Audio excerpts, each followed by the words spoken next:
Hello friends, welcome to our channel. Today we're going to take a look at another horrible case with you. The case of Michele Avila. Michele Yvette Avila, people often call her Missy, was born on February 8, 1968, and grew up in Arleta, Los Angeles, with her mother and 3 brothers. She attended San Fernando High School, where she met her 2 best friends, Karen Severson and Laura Doyle.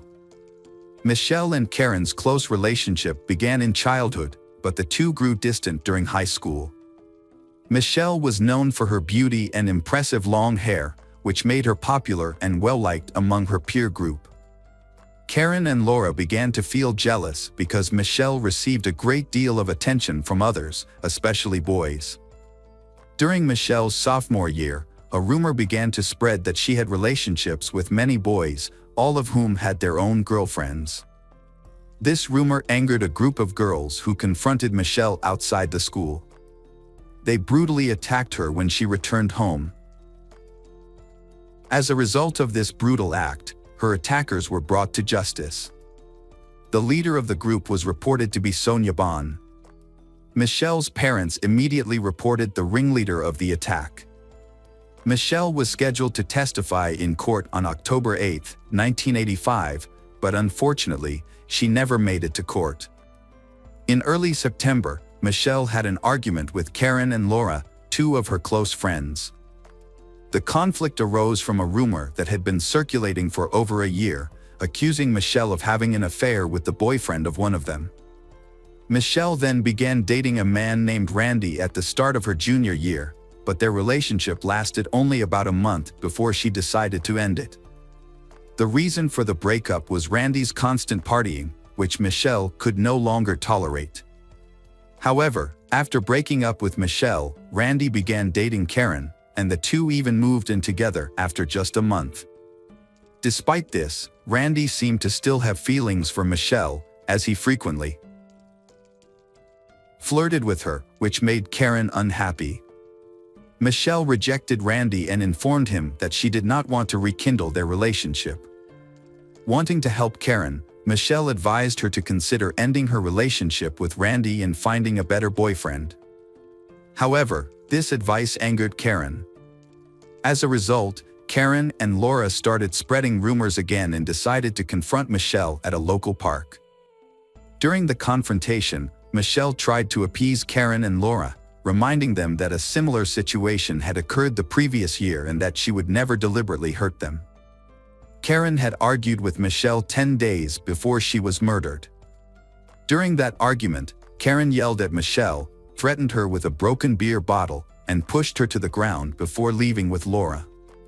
However, Laura later apologized to Michele, and the 2 set aside their differences to continue their friendship. Karen did not contact Michele for a while, but on October 1st, she sincerely apologized for her earlier behavior. This meant a lot to Michele because she missed her friends, so the 3 of them decided to meet up at Stonehurst Park later that day. On October 1st, 1985, Michele told her mother that she planned to go out with her friends. After gaining her mother's approval, on the condition that she be home by 6 p.m., Michele went outside to wait for Laura to pick her up. When Laura arrived, they drove around before deciding to stop at Stonehurst Park. After parking, they waited for Karen to arrive. A few minutes later, Karen pulled into the parking lot, with Eva, their other friend, in the passenger seat. That's when things got worse for Michele.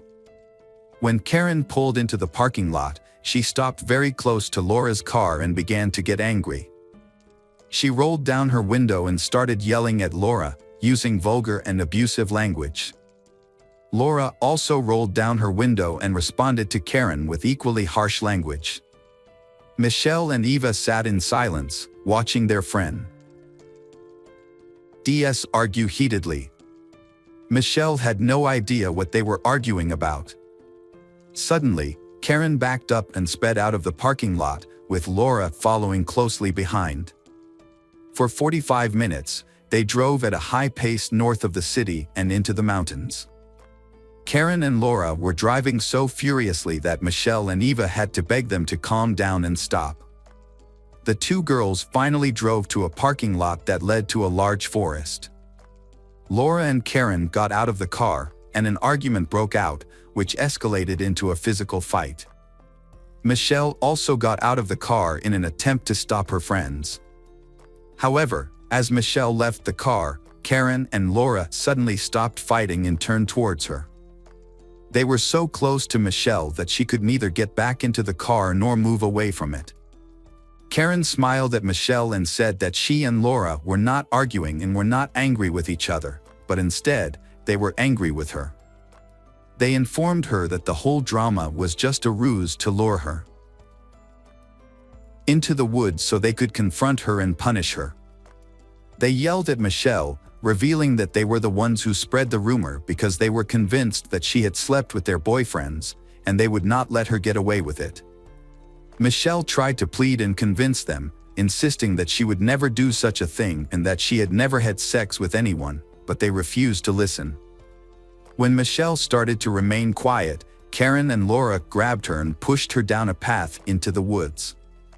Michele was very small, only 4 feet 10 inches tall and weighing 95 pounds, while Karen was 5 feet 2 inches tall and weighed over 200 pounds, and Laura was 5 feet 6 inches tall and weighed 135 pounds. Michele was unable to defend herself against them. Then they repeatedly forced her to go further down the trail. Eva, on the other hand, stayed in the car the whole time the altercation occurred. Eventually, she got out of the car and started walking behind the group. Eva had not participated in any of the girls' actions in the woods, and she did not even know why they were taking Michele in the first place. As the group left the parking area and headed deeper into the woods, Laura stopped and confronted Michele, who was crying helplessly and fearfully. Laura punched Michele in the face, and Karen immediately joined in the beating. In a matter of seconds, Michele was beaten, punched, and stomped, lying motionless on the ground. When the group stopped, Laura took a knife and cut off chunks of Michele's hair. They did this intentionally because they knew Michele loved her long, beautiful hair. Karen wanted to join in the cutting but didn't have a knife, so she simply pulled at each strand of hair with her hands. Eva stood and watched everything unfold. After they finished cutting, they tied Michele's hands behind her back and gagged her. Since they were about 10 feet away from a river, Laura walked down to the stream, looked directly at Michele, splashed the W. a tear, and began teasing her, asking her to get into the water with her. When Michele refused to budge, Karen grabbed Michele and pulled her up, then pushed Michele towards the river, causing her to fall down. With her hands tied behind her back, Michele's face hit the ground, and she rolled into the river. Laura and Karen had held her body under 8 inches of water.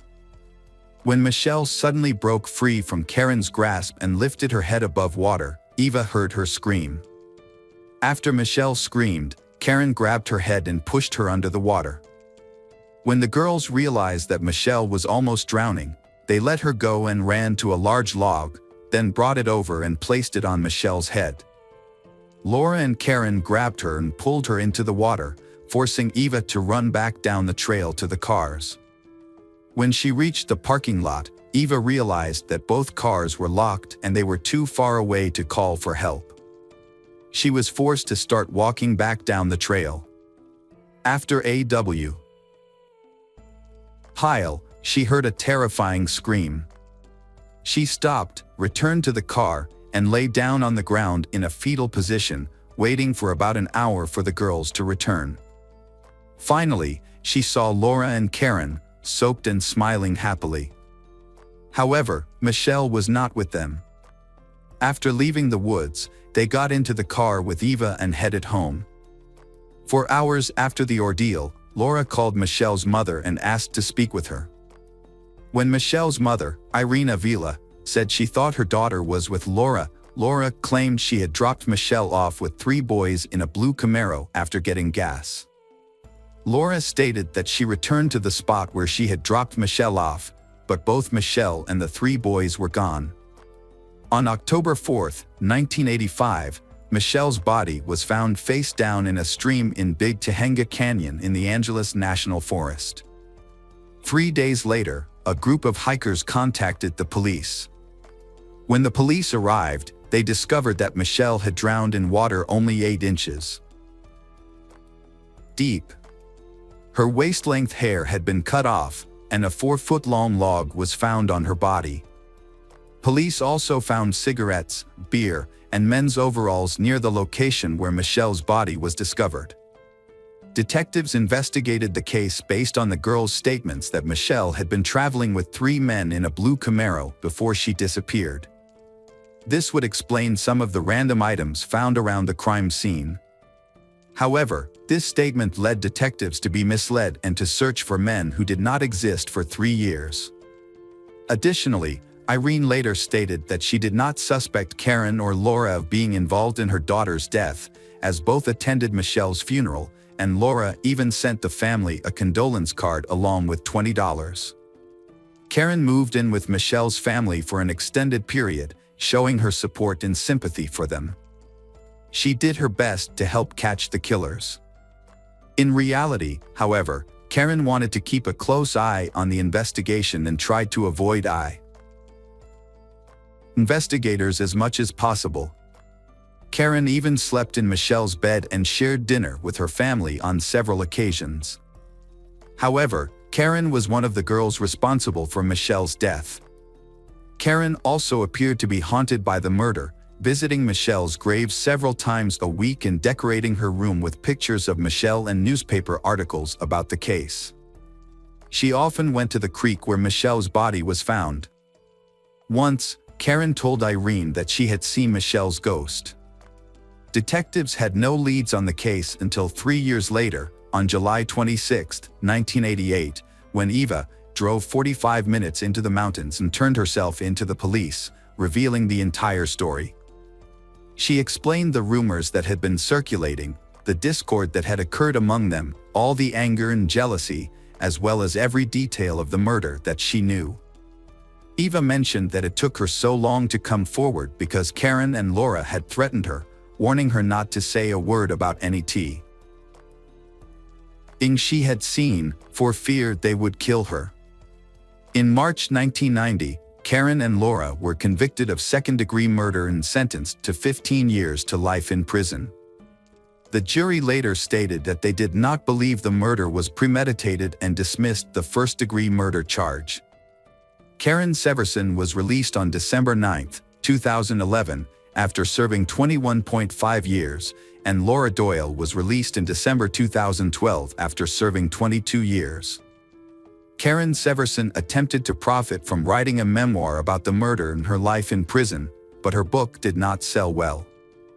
She also appeared to have reached an agreement to make a movie about the murder, but Avila's family sued her in 2015, seeking to take profits from the sale of the work.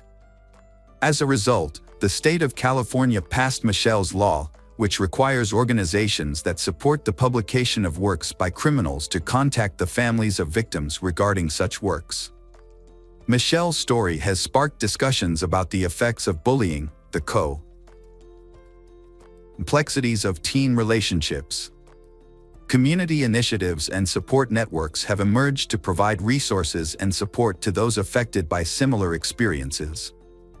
As we remember Michele, we honor her memory by working to create a world where friendships are built on trust and compassion. Her legacy serves as a reminder that every individual deserves respect, kindness, and the opportunity to live a life free from harm. Ultimately, Michele Yvette "Missy" Avila's legacy will be one of courage and optimism. Hopefully, her memory will inspire us all to stand up against bullying, support those who have been betrayed, and work toward a future where understanding and empathy are prioritized. Hello again, true crime fans. We've got another mysterious case to explore. The case of Cody Johnson. Cody Johnson was born on April 8, 1989, in San Jose, California. He grew up with his mother, Cher Johnson, with whom he had a very close relationship.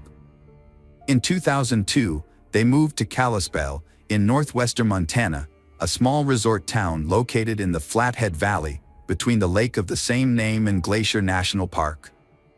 Cody spent much of his childhood exploring the natural beauty, taking long road trips with friends, and developing a passion for cars. According to friends and family, Cody was down-to-earth, approachable, charismatic, and altruistic. He was always willing to help people when he knew them well. Cody turned his childhood passion for cars into a thriving business. He first started modifying and upgrading cars for racing as a teenager, and later expanded it into a commercial car business. Today, Cody is a custom commercial car builder. He also worked at Nomad Communications with his uncle and a few friends who were also passionate about cars. Cody's life was almost perfect, except for someone to share it with. Cody was looking for a life partner. He had talked to friends about his desire to marry a church girl, and on Halloween 2011, he met Jordan, the woman who would change his life. Jordan Lynn Graham, born in August 1991, has lived in Kalispell with her family since she was a child. She grew up in a religious family and attended First Baptist Church, where she babysat and worked with families. Her life was rooted in faith, and her friends were all churchgoers. She dreamed of becoming a stay-at-home mom and raising a family. Jordan and Cody met on Halloween 2011 and immediately hit it off. Although initially shy, Jordan gradually opened up and started talking to Cody. She shared with him her dream of having a family and her love of nature and the outdoors. Jordan was very interested in Cody, but she was only 20 at the time and not ready for a serious relationship. They dated a few times, but remained friends. Things changed when Cody decided to pursue Jordan more seriously. He joined her church, First Baptist, and began attending her group. Soon, their casual relationship turned into something more, at least for one of them. They started dating officially in November 2011, and Cody was completely smitten with her. He admired her and wanted to be with her 24/7. According to Sher Johnson, after just a few weeks of dating, Cody was certain he wanted to marry Jordan. Even when Jordan told him she wanted to stay a virgin until marriage, he didn't change his mind. However, people close to them noticed that Jordan seemed less infatuated with Cody than before. Some suggested that this could be due to Cody's shyness, but others were concerned about the imbalance in their relationship. They did not show affection in public, did not hold hands, or flirt with each other. Jordan's friends were surprised when she accepted Cody's proposal in December 2012, after a year of dating. Although they thought she was not serious enough for marriage, they were still happy for her. In an Instagram post, Jordan showed off her new ring with the caption, "He proposed. Best early Christmas present ever." The wedding was scheduled for June 29, 2013, and planning began immediately. Cody was heavily involved, as was Kimberly Martinez, Jordan's best friend and maid of honor. Jordan, however, seemed to be the one who was most involved in the preparations for the wedding. She even performed a song that the couple had hired professional songwriter Elizabeth Shea to write. In retrospect, the lyrics seemed rather cold, almost foreboding. However, whenever Kimberly or anyone else mentioned actually marrying Cody, Jordan's mood worsened. She repeatedly asked Kimberly if she was doing the right thing. On the wedding day, she couldn't hide her true feelings about the marriage. She was very nervous, often looking down and seemingly not wanting to make eye contact with her husband during the wedding photos. However, Jordan seemed to calm down well, and by the time it came time for the first dance, she was completely focused on Cody. This happiness didn't last long. The morning after their wedding, Jordan texted her friend from the hotel where they were honeymooning. She hadn't consummated their marriage and had turned her husband down each night since their wedding. She shared her concerns with her friend, saying, "I know he's going to want to be intimate, but I'm really not interested." She also made an excuse, my period started tonight. I really hope it works because if I'm pressured to do something, I'm going to freak out." It turned out that Jordan was extremely afraid of sex, and a mix of her faith and her true feelings for Cody made her anxious about being intimate with him. The pressure kept building until July 7th, 8 days after their wedding. Cody had planned to go golfing with friends but canceled at the last minute because Jordan had a surprise for him. After attending church and spending some private time at the lake, they joined a few friends for dinner at the local Dairy Queen. Cody went home with Jordan, and that was the last time anyone saw him. Cameron Fredrickson was the first to notice that Cody was missing. Cody was a model employee who always arrived on time before the workday began. However, when Cody still hadn't shown up well into the workday, Cameron decided to visit Cody's new house, which he had bought with Jordan before their wedding. After knocking for some time without a response, Cameron grew concerned and decided to enter the house. Finding no one inside, he began to search for clues about Cody and Jordan's whereabouts. Unfortunately, his search yielded little information. Cameron's concern turned into fear when he discovered Cody's phone in the garage. He immediately realized something was amiss because Cody never went anywhere without his phone, and leaving it behind might indicate that something terrible had occurred.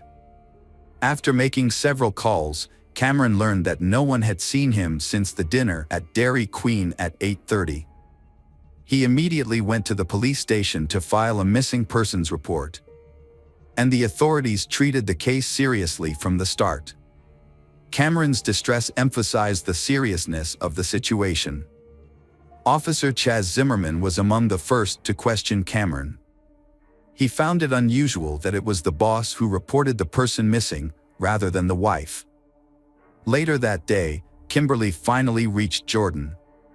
When she asked about the situation, Jordan explained that she had seen Cody leaving with some friends in a black car with Washington license plates.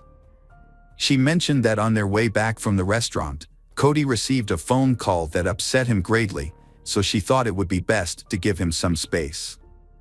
However, later that night, she went to the garage to retrieve her phone charger, which she claimed she had left in their car. On her way back from the car, she received a text from Cody saying he was going to take a ride with some friends visiting from out of town. She informed the police, just as she had told Kimberly, that she didn't know who these friends were. But Cody often mentioned taking his visitors to Glacier Park. She explained to the police that she didn't recognize any of the men and that there had been no argument that night. Regarding Cody's disappearance, Jordan said she assumed he was out joyriding with his friends. When the police asked why she hadn't reported him missing, she said she didn't want to upset him if he returned in a few hours. 48 hours after Cody disappeared, his and Jordan's friends and families gathered at their home, expressing confusion about Cody's behavior. It was unlike him to leave without telling anyone where he was going. Despite this, Jordan insisted on her story until Kimberly challenged her. As the meeting continued, Jordan appeared increasingly uncomfortable. Finally, she became so upset that she threw her wedding ring across the room.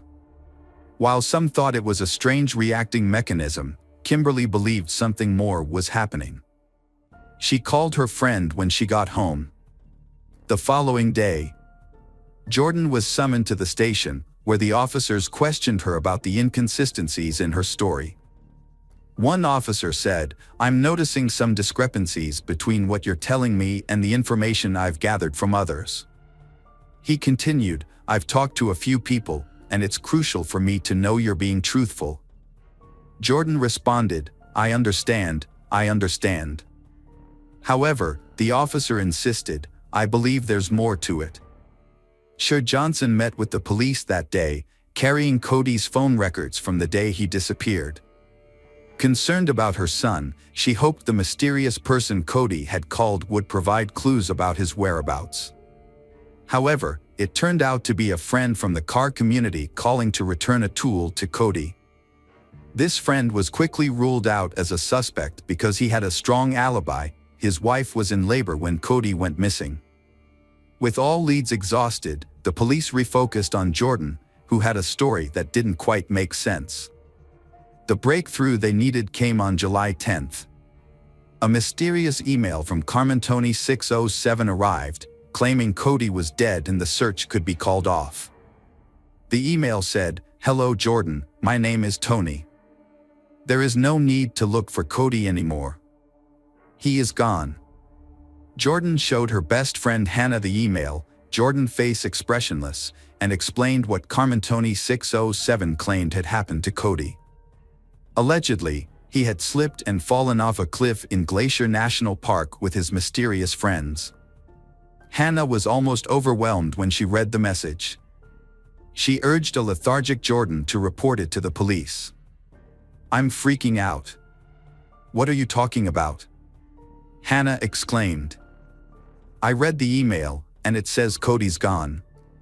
"Jordan, any reaction?" Jordan wasn't crying at all. "She just showed me the email, and I started shaking. I insisted she go to the police, and eventually, she did. But I was hurrying her, urging her to go instead of just standing there looking at me." Instead of settling the police investigation, the email only increased their paranoia. It seemed suspiciously convenient that an anonymous email would provide the information they desperately needed and suggest ending the search. Detective Corey Clark was most disturbed not by the details of the message but by Jordan's lack of emotion. She seemed unaffected by a message that essentially confirmed her husband's death. After reading the email, for looking for Cody, Jordan decided to visit Glacier National Park. She led a car with her foster brother Michael and her close friend Hannah to the Sun Road, a 30 m stretch of narrow winding path leading up to a treacherous mountain overlook. Throughout the trip, Hannah noted that Jordan seemed unusually cheerful. On the way, Jordan waved her hand out the window. They didn't find anything on the first day, but on the second day, Jordan unexpectedly discovered Cody's body. Among all the cliffs and roads, Jordan guided them to this specific one, insisting on her intuition despite many recommendations from Michael and Hannah. At the summit, they parked and began hiking the loop trail. This trail was notably steep and ascended to a 200-foot cliff that provided a view of a deep ravine. Jordan skillfully reached the top, maneuvering past sharp rocks to the cliff's very edge, overlooking the ravine. As she looked down, she tossed a rock and remarked, "I think he's down there." It took a particularly brave FBI agent tying himself to a tree and leaning over the edge, and the aid of several emergency services and a helicopter to confirm and extract the body at the bottom of the ravine. The body belonged to Cody Johnson, a newlywed car enthusiast, businessman, and pillar of the community. The question now was how Cody ended up there, and what did his wife, Jordan, and the mysterious Carmentoni 607 have to do with it? Who were the mysterious out-of-town friends that were with Cody when he fell? These were the questions that hounded the Kalispell Police Department for days to come. According to the coroner's report, Cody's head and arms were the most severely damaged from the fall. Cody's family and friends were devastated by his death, while Hannah noticed that Jordan seemed relieved.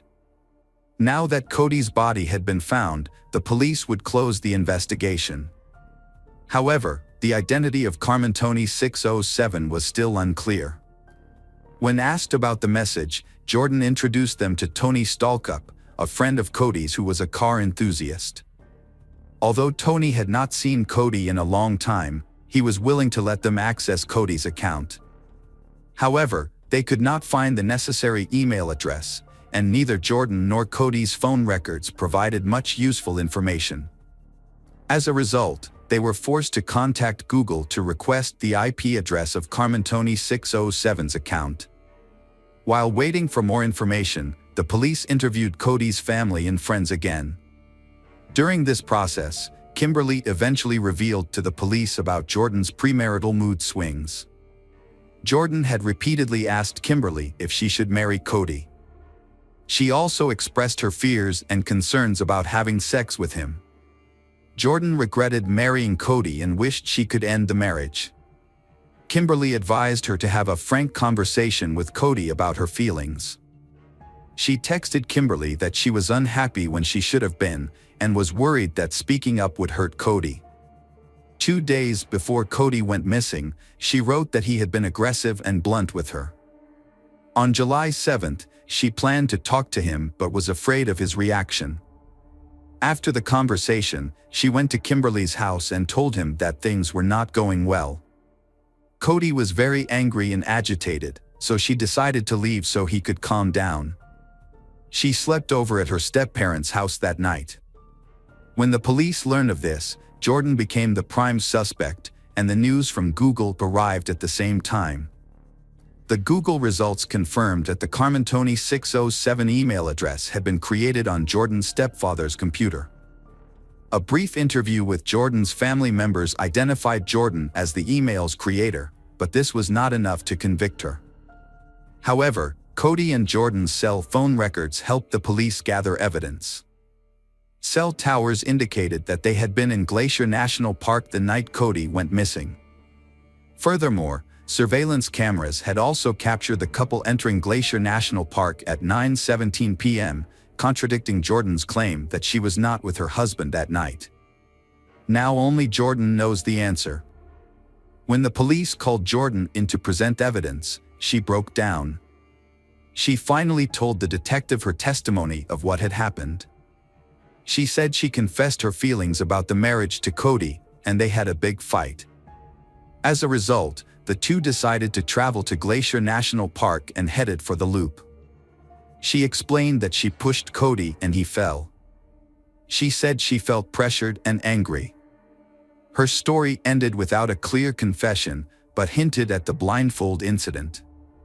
Jordan claimed that Cody's death was accidental and that she had not planned the attack. When asked about the plan, she replied that she had no intention of killing Cody. However, she admitted that in a situation full of strong emotions and anxiety, she took the action of pushing Cody off the cliff without any prior planning. Specifically, Jordan said that Cody turned his back to her, facing the cliff, and she approached him, using both hands to push him off the cliff. Jordan also admitted to creating a private account and sending messages. In an unexpected turn of events, Jordan was allowed to leave the police station without being charged. However, the police later arrested her at Cody's funeral on July 22nd. There was a rumor that Jordan killed Cody because she wanted to end her marriage.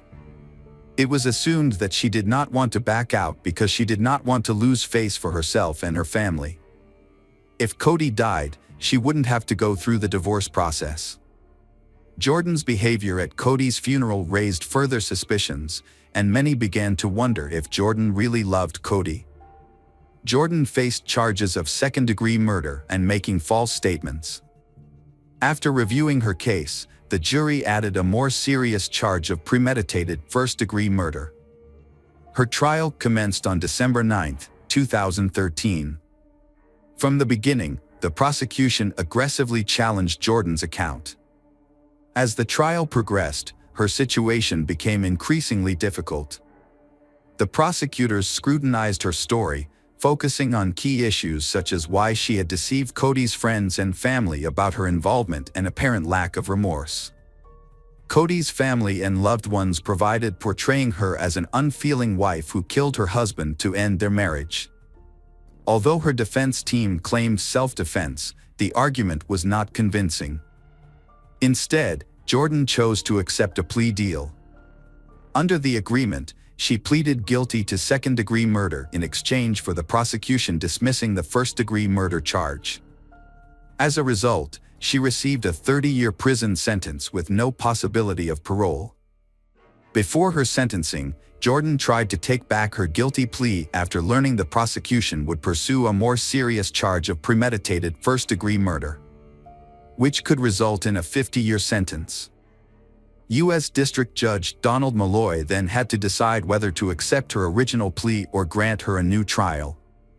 On December 13, 2013, Jordan Graham received a 30-year, 5-month prison sentence and a $16,917 fine. She will not be eligible for release until she is over 52 years old. Hello friends, welcome to our channel. Today we're going to take a look at another horrible case with you, the case of Ilana Frick. Ilana Christina Frick was born in September 1977 in Windsor, Ontario, to George and Anna, who had immigrated to Canada from Croatia in the early 1970s. She was the younger of two daughters, with an older sister named Caroline, with whom she was extremely close. Ilana's birth was considered a miracle by her parents. Her mother, Anna, had faced serious health complications after her first pregnancy, and doctors had told them that Anna would likely never conceive again. Anna and George made a significant effort to ensure their daughter's well-being and meet their needs, in spite of the difficulties they faced. They both worked at a car factory, striving to give Ilana and Caroline a good education and a comfortable life. Growing up, Ilana was a diligent and passionate student. She spent most of her free time reading, also found time to attend dance classes, practice gymnastics, and compete in track and field events. During her summer breaks, Ilana chose to work to help support her family, often working in cornfields and learning to manage her finances wisely. As she progressed through school, Ilana excelled in math and science, and by the time she reached high school, she had set her sights on a career in medicine. Ilana graduated at the top of her high school class and was accepted into a prestigious medical university. Around the same time, she started dating Matthew Ryan, a classmate from high school who was also studying in the same department. They maintained a long-distance relationship after graduation, with Ilana moving to Ottawa to pursue a residency program at the university. Matthew, on the other hand, chose to work at a local hospital and did not pursue further education. Despite the distance, Ilana and Matthew's relationship continued until nearly 2002. They had even made plans to get married, but ultimately decided to remain friends. By then, Ilana was interning at a top clinic and was working towards earning a doctorate, while Matthew's career had not advanced. In February 2003, during a night shift at the hospital, Ilana met Mohammed Shamji, a new colleague. She was immediately drawn to him. Mohammed, who was just a year older than Ilana, was a resident in the neurosurgery department and came from a family of prominent doctors. Mohammed Shamji was born and raised in Ottawa, Ontario, into a family of medical professionals. His father, Farid Shamji, was a well-known surgeon, and his mother, Edith, was a talented psychiatrist. Mohammed's older brother, Ali, also pursued a career in medicine, becoming a medical biophysicist. Both brothers attended Yale University, and later, Mohammed returned to Canada to earn his doctoral degree from the University of Western Ontario. Additionally, Mohammed had taken an interest in a blonde woman, but at first, he did not make any attempts to approach her. Ilana was immediately drawn to Mohammed, a tall, dark-skinned man, and sought to capture his attention. He eventually asked for her number and initiated contact, marking the beginning of their romance. Initially, Ilana perceived Mohammed as a reserved individual who hesitated on dates, jumped between topics, or fell silent, giving the impression of being introverted. However, it was later discovered that his behavior was not due to shyness but rather a lack of interest. Unbeknownst to Ilana, Mohammed was seeing another woman at the time and intentionally kept this a secret. When Ilana discovered she had a rival, she became resolute in her determination to be the only woman in his life. The first year of their relationship was tumultuous, with they breaking up on 3 separate occasions, rekindling. This was largely due to Ilana's persistence in pursuing the relationship. Despite her parents' awareness of the issues and their encouragement to leave Mohammed, Ilana remained resolute, convinced that she had found her soulmate. Ilana often showered Mohammed with gifts, surprises, and home-cooked meals, but he only sporadically reciprocated her affection. Mohammed seemed content to accept Ilana's displays of love without feeling obligated to return them. This dynamic created an emotional imbalance, where Ilana grew increasingly dependent on Mohammed. In the summer of 2004, Ilana and Muhammad received unexpected news: Ilana, unplanned pregnancy. A sudden life-changing event forced them to rethink their future plans. While both were anxious about the news, Muhammad felt a strong obligation to marry Ilana before the baby was born, as is traditional in his conservative Muslim upbringing. In September 2004, they had a two-part wedding.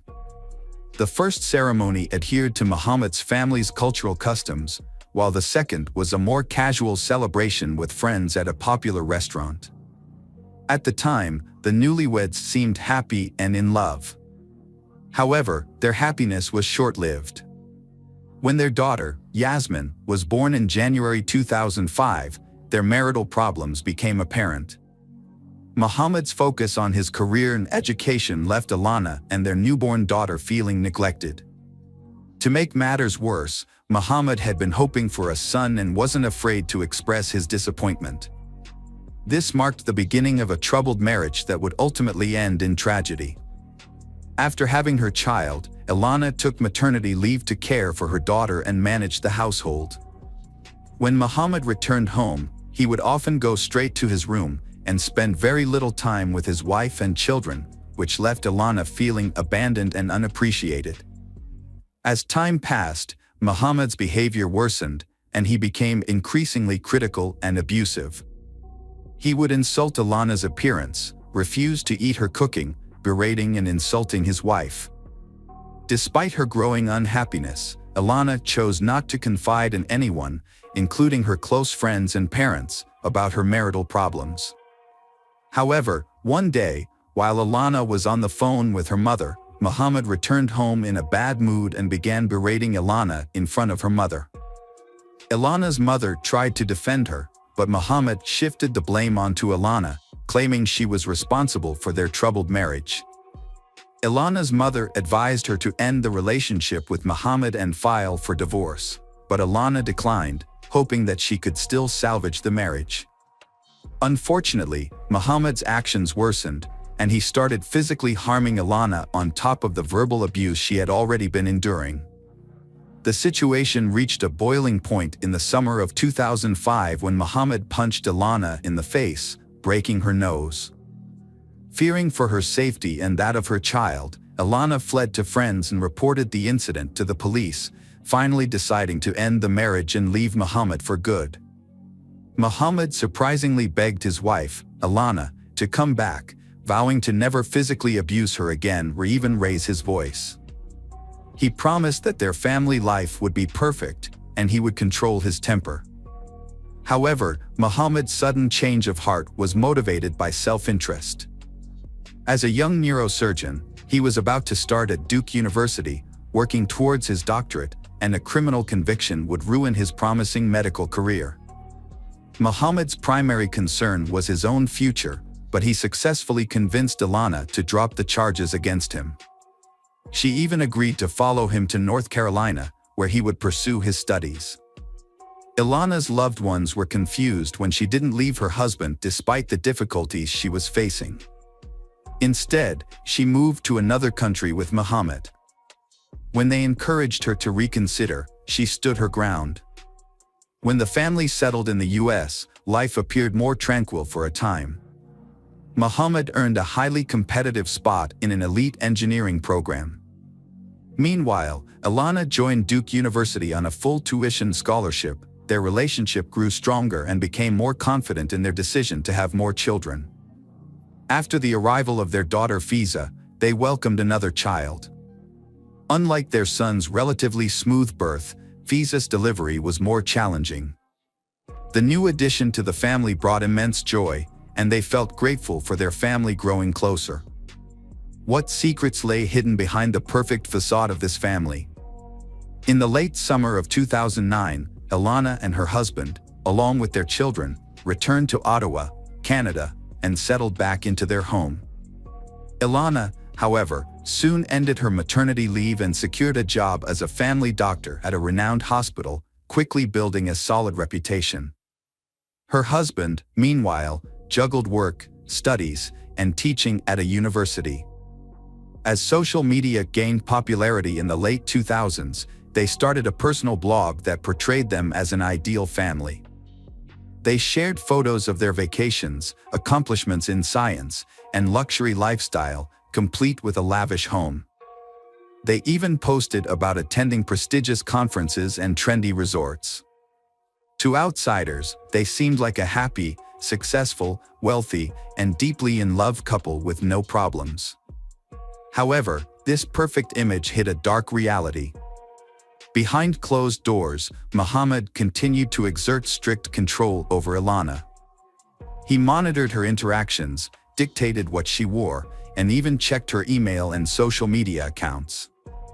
He openly criticized her appearance, style, and parenting methods, leaving Ilana feeling silent and trapped. As time passed, the tension and aggression between them became stressed, with Muhammad frequently yelling at Ilana and blaming her for their arguments and discord. In 2011, a prestigious medical center in Calgary offered a talented neurosurgeon, Muhammad, a fellowship in spinal surgery. Muhammad accepted the offer and relocated to Calgary, but he had to leave his family in Ottawa because his wife, Ilana, couldn't take a leave of absence from her job for over a year. They had to manage a long-distance relationship. During one of Muhammad's visits home, their relationship faced its biggest challenge yet. While at home, Muhammad accidentally left his laptop open, and Ilana saw a message from another woman on his social media account. The content of the message implied a romantic involvement. When Ilana confronted Muhammad, he confessed to having an affair, which was a devastating blow to Ilana. Ilana's family believed that this was the final straw, and they were convinced that she wouldn't forgive Muhammad again. However, Ilana decided to give their marriage another chance. Muhammad promised to end the affair, and they decided to start fresh in Toronto, where Muhammad had secured a high-paying job. Despite this fresh start, their marital issues persisted. After their move to Toronto, Muhammad expressed his desire to have a son, and Ilana agreed to try again, hoping that a new child would bring stability to their family. In October 2013, they had a son named Marius, a long-awaited addition to their family. Despite the new baby, his behavior towards his wife remained unchanged.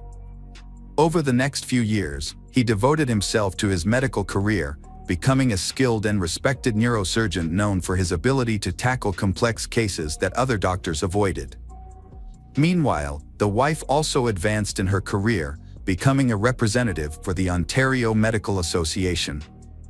However, the tension between them began to escalate, and his behavior towards his wife became increasingly aggressive. He went beyond verbal abuse, resorting to physical violence against her. During a family ski trip, the wife suffered a deep cut on her arm that required stitches, as well as other injuries. She initially claimed that the injuries were a result of a skiing accident.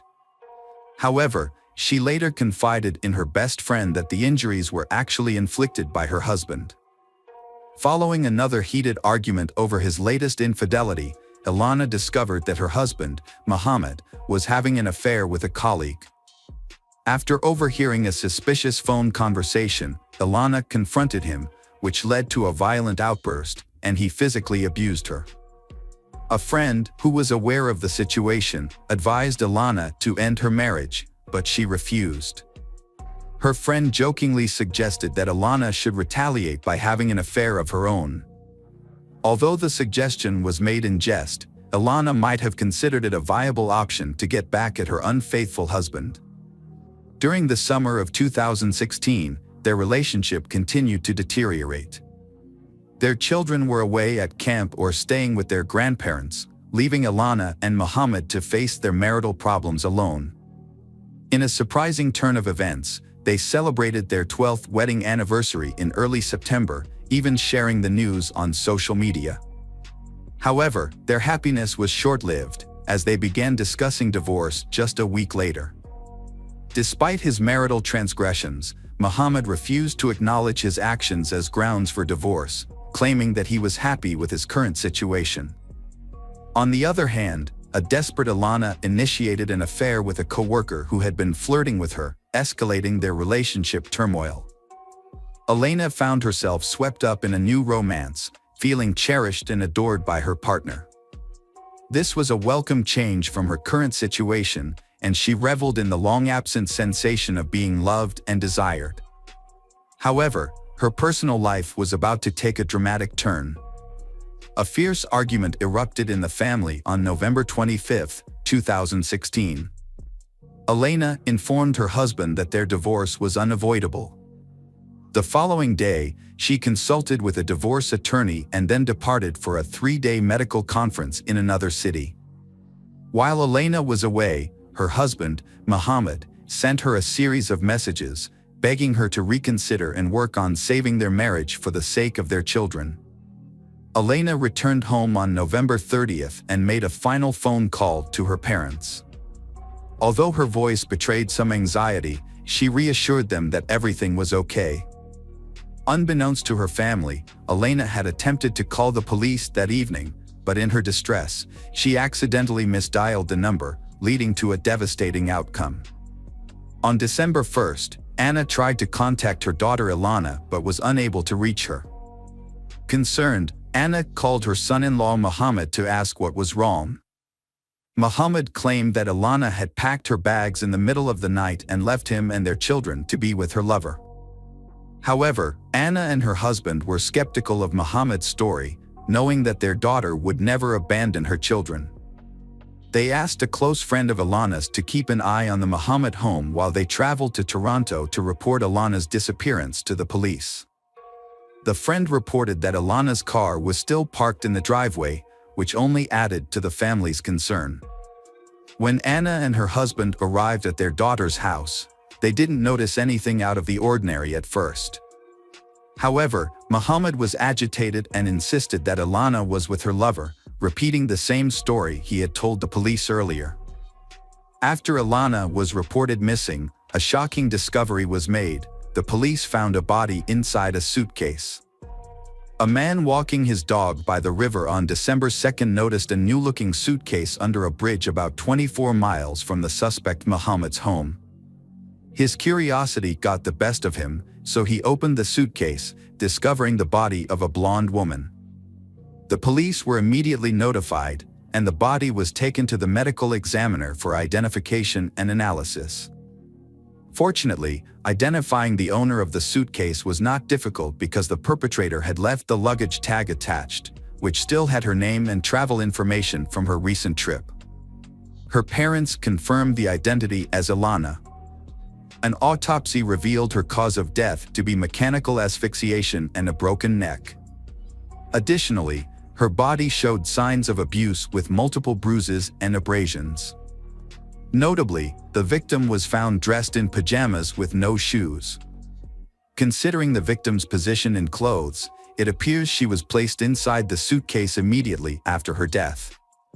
The investigation led to the suspect's arrest later that evening at a coffee shop. Evidence indicated he was planning to leave the country. A lawyer accompanied the suspect during his meeting at the time of arrest. However, law enforcement thwarted the escape. Subsequently, Mohammed, the prime witness turned suspect, was arrested, formally charging him with Ilana's first-degree murder. Mohammed denied any involvement in the incident, but a disturbing detail soon came to light. Their 12-year-old daughter, Yasmin, had unintentionally witnessed her mother's murder. Yasmin reported hearing screams and noise coming from her parents' room, prompting her to rush there. She opened the door slightly and saw her father kneeling behind the bed, while her mother was likely on the floor, out of her sight. Mohammed ordered Yasmin to leave the room immediately, shut the door, and go back to bed. The next morning, he told his daughters that their mother had left.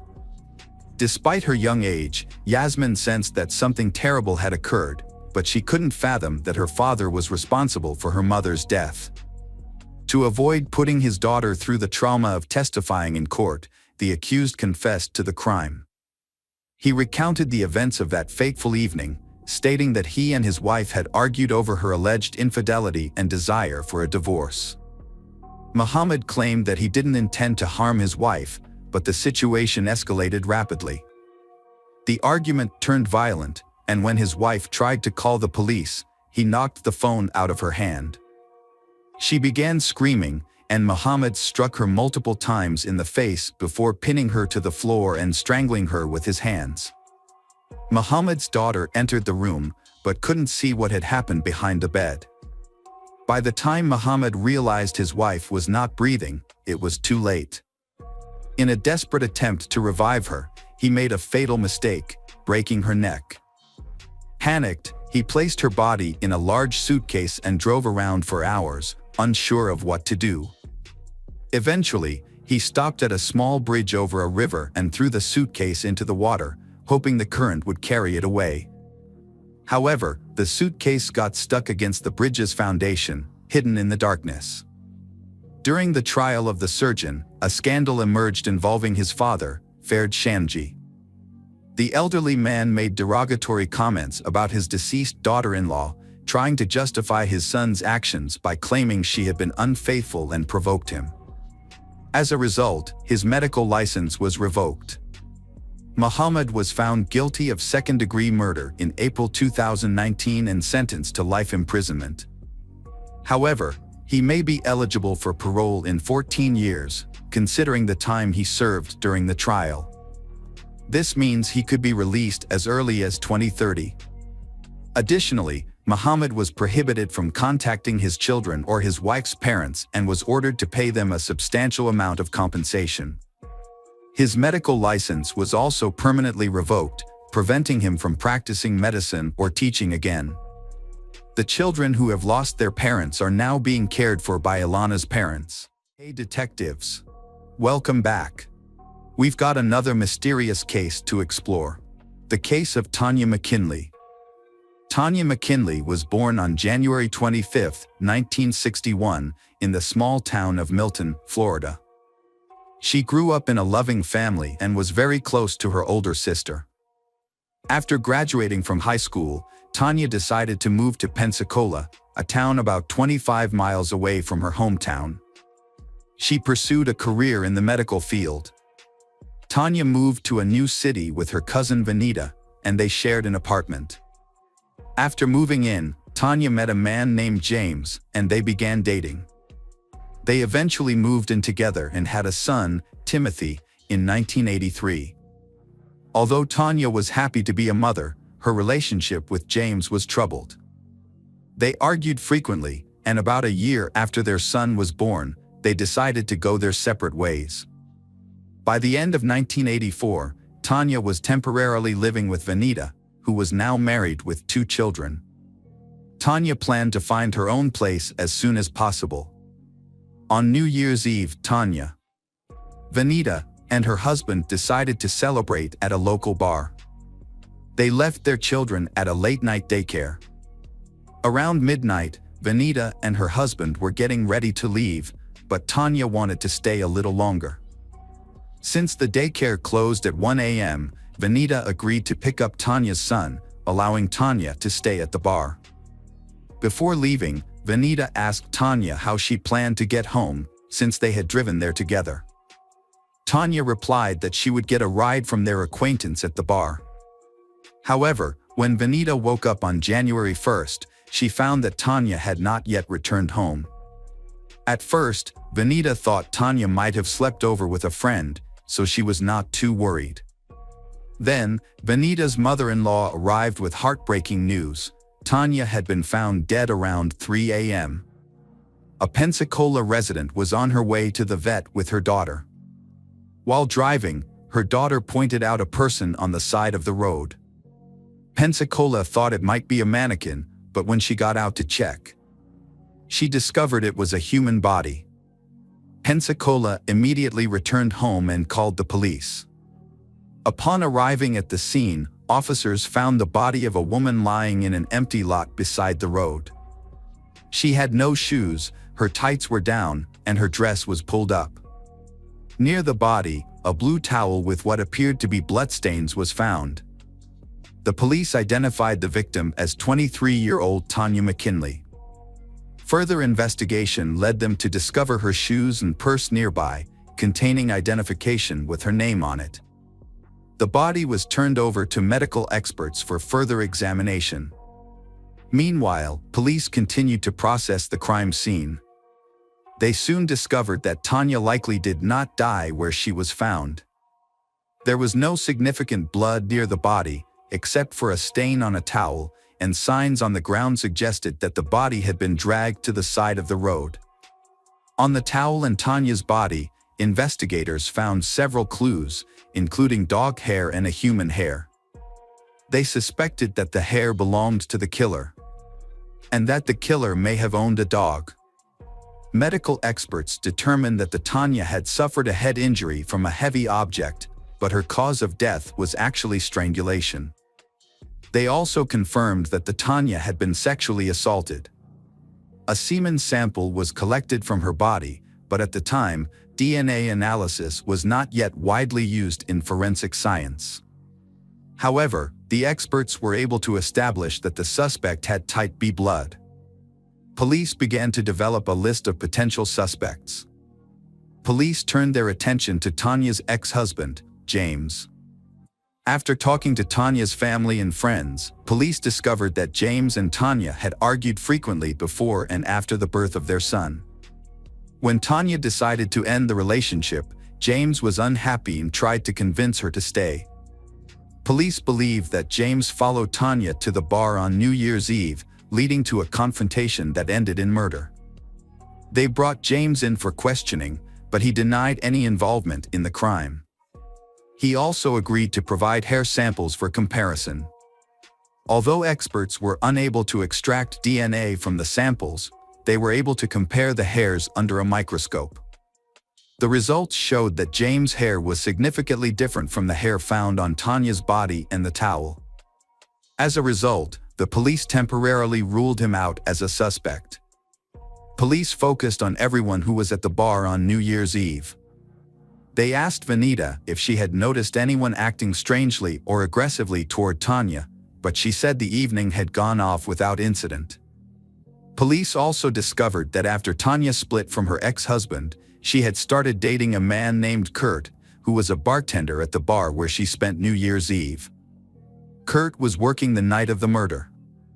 When questioned, Kurt denied any involvement in the crime, claiming he had gone to a New Year's party with friends after his shift.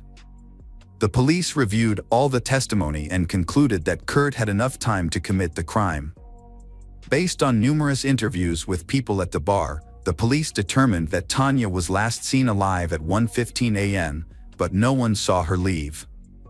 The police also spoke with local residents where the body was discovered. A family reported driving past the scene at around 2 a.m. and were certain that there was no body at that time. This meant that Tanya was killed about 1.5 hours after she was last seen alive. During this time, Kurt was unable to provide an alibi. He volunteered to take a lie detector test, but the results were inconclusive, and further investigation revealed that Kurt's blood type did not match the killer's blood type, as determined by a semen sample. As a result, Kurt was cleared of the crime. Unable to analyze DNA from the killer's semen, and with no witnesses or concrete evidence, police could only assume that the perpetrator likely lived in the area where the body was discovered.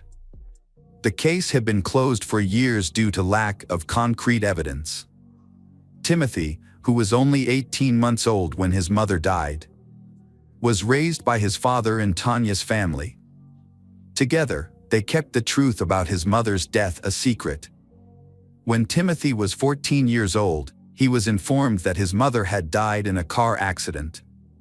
As Christmas approached that year, out of curiosity, he searched his father's closet for his present, and Timothy stumbled upon a shocking letter addressed to television host Montel Williams, written by his father himself. In a letter, Timothy's father wrote asking for help in solving the murder of Timothy's mother, Tanya.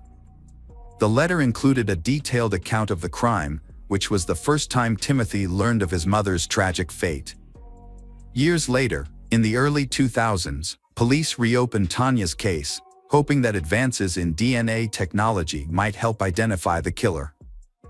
police sent all available evidence to a lab for analysis. Experts discovered that the blood on a blue towel near Tanya's body came from a man, not Tanya. They created a DNA profile of the unidentified man and uploaded it to the FBI database. But there were no matches. The case was put on hold until 2015, when it was reopened, 30 years after the murder. Through investigation, the police discovered from the FBI's archive database that a person had some similarities with the DNA found at Tanya's crime scene. However, the match was not strong. To investigate further, the police learned about the person's family background and even contacted his relatives for assistance. These relatives cooperated and provided DNA samples for comparison. Unfortunately, the DNA analysis showed that his family was not involved in Tanya's death, leaving the police with no new leads. In 2018, a journalist named Tony Adam became interested in Tanya's case. Tony contacted the police offering help. And the police became suspicious of his involvement. Tony joined the investigation despite having no background in criminal investigations. The police, who had made little progress in the case, hoped that Tony's involvement wouldn't hinder the investigation. In 2019, a year after Tony got involved, police decided to identify the killer's relatives. This time, they enlisted the help of Parabon, a genetic genealogy company, and expanded the search to include primarily the DNA of known criminals. Parabon expanded its search to public genetic databases, which were much larger in scope.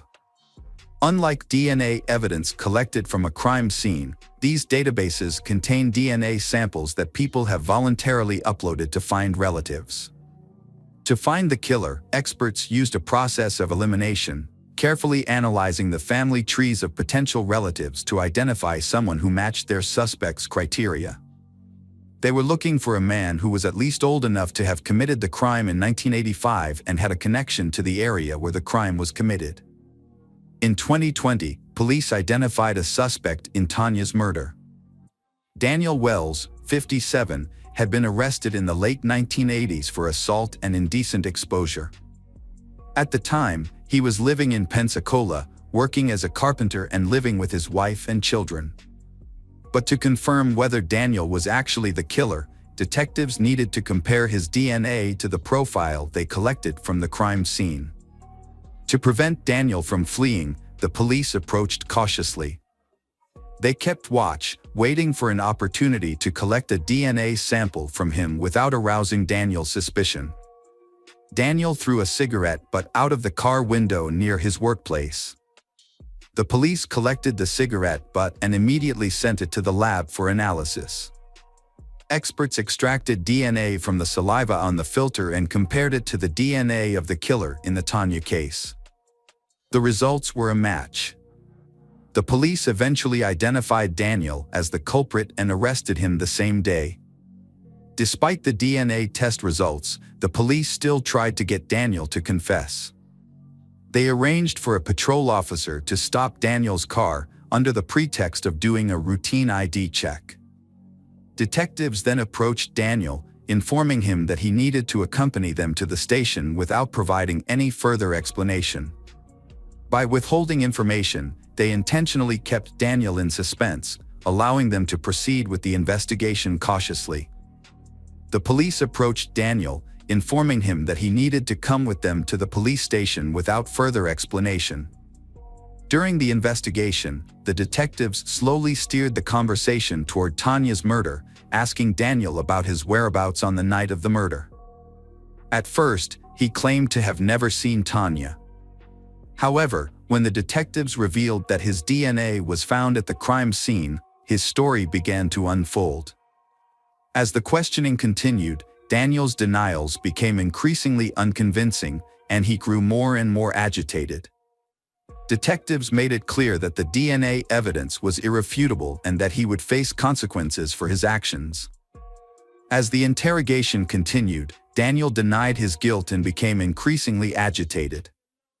The police said the DNA evidence was incontrovertible and he would face the consequences for his actions. Faced with the evidence, Daniel finally broke down and began to speak. He and Tanya went to his house, where they had sex after drinking. However, an argument broke out, the argument escalated, and in a fit of rage, Daniel picked up a heavy wooden cutting board and hit Tanya over the head. When he realized she was dead, Daniel panicked and dumped her body in a location where it was later discovered. On his way back, Daniel discarded the Tanya's belongings and returned home. When questioned about the dog hairs found on the Tanya's clothes and towel, he attributed them to his roommate's black Labrador. Contrary to Daniel's claim that Tanya died from a head injury, the medical evidence clearly showed that the cause of death was strangulation. In a possible chain of events, Daniel struck Tanya in the head, but when he realized she was still alive, he resorted to strangling her. The police gathered enough evidence to arrest him for murder. Police then contacted Tanya's family, including her son Timothy, to inform them of the developments in the case. Timothy was deeply moved, thanking the police for finally identifying his mother's killer. 2 weeks after his arrest, Daniel's body was found in his cell. An investigation confirmed that he had committed suicide. Hello again, true crime fans. We've got another mysterious case to explore. The case of Samantha Josephson. Samantha Josephson was born to Seymour and Marcy Josephson in Princeton, New Jersey, and grew up in Robbinsville, New Jersey. She majored in political science at the University of South Carolina. She plans to attend Drexel University School of Law with the goal of specializing in international law. Samantha received a full scholarship to Drexel University and a partial scholarship to Rutgers University, and hopes to pursue a career in international law. Samantha was a member of the Alpha Gamma Delta sorority and had the opportunity to study abroad in Barcelona. While in South Carolina, she also visited Madrid and Paris. Samantha had a boyfriend named Greg. Samantha and Greg communicated regularly through text messages and phone calls every day whenever possible. Even though Samantha was about to enter law school, they still planned to build a future together. Greg planned to move in with her and support her. However, everything changed on Friday, March 29, 2019, when Samantha did not return to her apartment. On March 28, 2019, Samantha decided to hang out with her roommate and friends in Columbia, South Carolina. Although her boyfriend, Greg, was unable to come along, the group visited several bars before ending up at the Bird Dog Bar in 5 Points, a popular place for students to socialize. Samantha was hanging out with friends, but she kept texting her boyfriend, Greg. She wanted him to drive to Columbia to be with her. However, they had plans to meet up the following weekend, so Greg decided not to go to Columbia with her. He kept in regular contact with Samantha. Around 2 a.m., Samantha left and returned to her apartment alone. She called an Uber to get home. Samantha was waiting for an Uber. While waiting, she talked to Greg on the phone at around 2:04 a.m. and told him she was on her way home. She had used Uber many times before to get to and from bars. Shortly after requesting a ride, a car pulled up at the curb where Samantha walked up to the car, realized it wasn't hers, and then turned around to return to her spot on the sidewalk. She was wearing an orange shirt and black pants. After some time, a black Chevrolet Impala pulled up in front of Samantha. She said goodbye to Greg, assuming the Impala was her ride. She opened the door, exchanged a quick word with the driver, and got into the back seat. The car sped off immediately.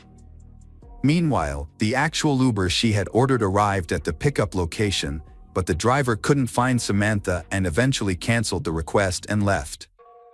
The black Chevrolet Impala circled the area several times before targeting Samantha. This behavior suggests that the driver was aware of the college students who congregated on 5 Point streets after the bars closed, waiting for the car to leave. Meanwhile, Samantha's boyfriend, Greg, had been tracking her movements using the Find My Friends app to make sure she got home safely. He noticed that she was moving in the opposite direction of her apartment, which initially did not raise any concerns because he thought she might be visiting a friend. However, when he texted her to check in, he received no response. Greg tried calling Samantha, but she didn't answer. He sent her multiple texts, but they showed up as delivered, not read. This meant Samantha wasn't reading his messages. Her phone's location stopped sharing, which surprised Greg because it had never happened before. He thought maybe she had left her phone in the Uber. Concerned, Greg contacted her friends and roommate to see if they had heard from her or if she had made it home safely. However, no one had any news about her whereabouts. Greg decided to rest, hoping Samantha would show up tomorrow morning. The next morning, Samantha was missing. Her roommates filed a missing person report. Her boyfriend, Greg, drove 2 hours to Colombia to help search for her. Shortly after the report was filed, a group of turkey hunters found the body of a young woman in a wooded area in New Zion, about 65 miles from 5 Points. The hunters immediately called 911 after the discovery, and the local sheriff's office quickly dispatched deputies to the scene. The body was later confirmed to be Samantha Josephson. An autopsy revealed that Samantha's body had more than 120 separate stab wounds affecting multiple areas, including her face, head, neck, arms, torso, legs, and feet. In an attempt to defend herself, her fingernails were severely damaged as she tried to evade a sharp object. Evidence suggested a double-edged knife had been used, and she had then been dragged into the woods. An autopsy revealed that her body contained only 20 milliliters of blood. Samantha had suffered severe blood loss. Police quickly obtained surveillance footage from the bar the night of the incident, which showed Samantha getting into a black Chevrolet Impala. The footage showed the car circling the block several times. Police discovered that Samantha had accidentally gotten into the killer's car, thinking it was her Uber. The Uber that Samantha had called arrived a short time later. However, when the driver realized that Samantha was not there, he canceled the ride and left. Police believe that the suspect may have used a childproof lock to lock her inside, as when the childproof lock is on, the doors can only be opened from the outside of the car, so Samantha would not have been able to get out at that point. A description of the vehicle was released to the public in hopes of identifying the perpetrator, and shortly after, police spotted a black Chevrolet Impala during a 3 a.m. patrol on March 30th while patrolling the area where Samantha was abducted. When the police stopped the car, the driver immediately jumped out and started running. After a short chase, he was arrested. When police checked his ID, they discovered that the man arrested was Nathaniel Rowland, 24, of New Zion. During a search of the vehicle, patrol officers discovered a child car seat in the back, surrounded by blood stains. This discovery prompted them to call for backup. As police suspected it was a crime scene, homicide detectives were called to investigate and conducted a thorough search of the vehicle. They discovered multiple blood stains on the passenger seat and in the trunk, as well as a bloody footprint on one of the rear windows. Samantha's cell phone was found on the floor of the car. Police later discovered that Nathaniel had tried to sell it to a pawn shop earlier that day, but he had refused their offer of $125 and left the phone in the car. Police also found that the child locks were activated, which Nathaniel had used to lock Samantha inside. Several cleaning products, including bleach, window cleaner, and antibacterial wipes, were found in the car. Nathaniel had cleaned his car, but there was still a trace of blood in the car. During questioning, Nathaniel repeatedly denied any involvement in the kidnapping and murder of Samantha Josephson, despite the overwhelming evidence against him. He maintained his innocence. Police searching Nathaniel's body discovered traces of Samantha's DNA under his fingernails. However, no DNA from Nathaniel was found on Samantha's body. Police pieced together the evidence and speculated that Samantha was the victim of a sudden and violent attack. The fact that the child-proof locks in the car were still active at the time of Nathaniel's arrest led them to conclude that he must have activated the feature as soon as Samantha got into the car. Nathaniel suddenly stabbed her multiple times with a double-edged knife. Taken by surprise by the brutality of the attack, she struggled to fend off the blows, which explains the multiple stab wounds to her hands and the severe damage to her fingernails. Samantha was attacked by Nathaniel, who scratched Nathaniel's hand, leaving skin cells under her fingernails as evidence. After the attack, Nathaniel drove to a remote road in New Zion and dumped Samantha's body in the nearby woods. Upon returning home, Nathaniel posted on social media, acting as if nothing unusual had happened. Nathaniel's neighborhood is minutes away from where Samantha's body was found. A background check on Nathaniel showed that he attended South Carolina State University in 2017. However, there is no record of him graduating and it is unclear what job he was doing at the time of the incident. Nathaniel was previously arrested for assaulting and robbing a woman in October 2018. Police searched Nathaniel's girlfriend, Maria Howard's apartment in New Zion, where he was living. They found evidence in a trash can behind the apartment, including a sock and towel with blood stains on it, which belonged to Nathaniel. The blood was later determined to be Samantha's. Police also discovered a blood-stained white cloth, duct tape, bleach wipes with blood on them, and a double-edged knife with obvious blood stains. Tests later confirmed that blood found on the double-edged knife, bed sheets, car, and bleach wipes matched Samantha Josephson. Nathaniel was charged with kidnapping and murder. The trial took place. Nathaniel maintained his innocence despite overwhelming evidence against him. In the summer of 2021, Nathaniel's defense team argued that he was innocent, as there was no DNA of his on Samantha. Prosecutors countered Nathaniel's claim of innocence with a large amount of evidence gathered in the case. Key evidence included CCTV footage showing Nathaniel's car picking up Samantha in 5 points and driving away, as well as several incriminating physical pieces of evidence found in his car. Additionally, cell phone tracking showed that Nathaniel and Samantha's phones were in the same location at the time of the murder. Furthermore, Nathaniel lived near where Samantha's body was discovered. The prosecution presented 31 witnesses, including a person who saw Nathaniel cleaning the murder weapon, the pawn shop owner to whom he tried to sell Samantha's cell phone, and Nathaniel's ex-girlfriend, who claimed that her daughter had blood on her shoes after being in Nathaniel's car. After the murder, Nathaniel did not contact any witnesses to testify in his favor, and no members of Nathaniel's family came forward to defend him. Despite this, Nathaniel maintained his innocence and appealed to the judge. The jury deliberated for only an hour before returning a guilty verdict, and Nathaniel was subsequently sentenced to life in prison without the possibility of parole. Hey detectives! Welcome back. We've got another mysterious case to explore. The case of Lauren Stewart.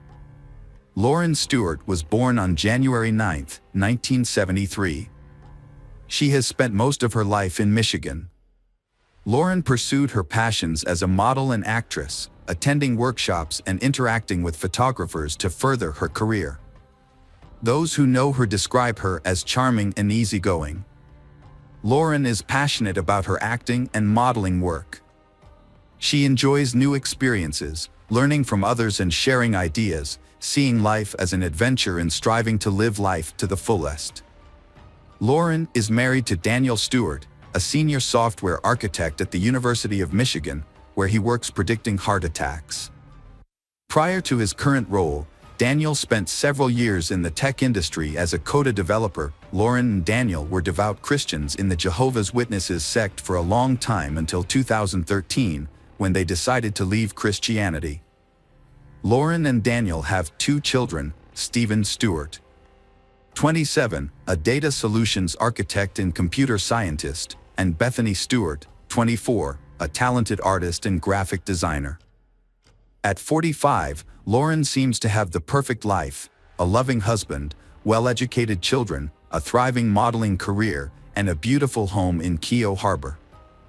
But deep inside, Lauren struggled with the emotional pain of being shunned and rejected by the Jehovah's Witness community she grew up in. The strict rules and practices of shunning former members took their toll on her. Lauren and Daniel's decision to leave the faith was a difficult one. The Laurens remained devout Jehovah's Witnesses until 2013, but the church's strict rules posed problems for their children's futures. Celebrating holidays was forbidden and higher education was prohibited, with the threat of expulsion for non-compliance. When Daniel asked for his children to attend university, he was warned that defying church policy would result in expulsion, which was distressing for the family as it meant complete social isolation, even from relatives. Lauren's family made the decision to leave the Jehovah's Witnesses after careful consideration.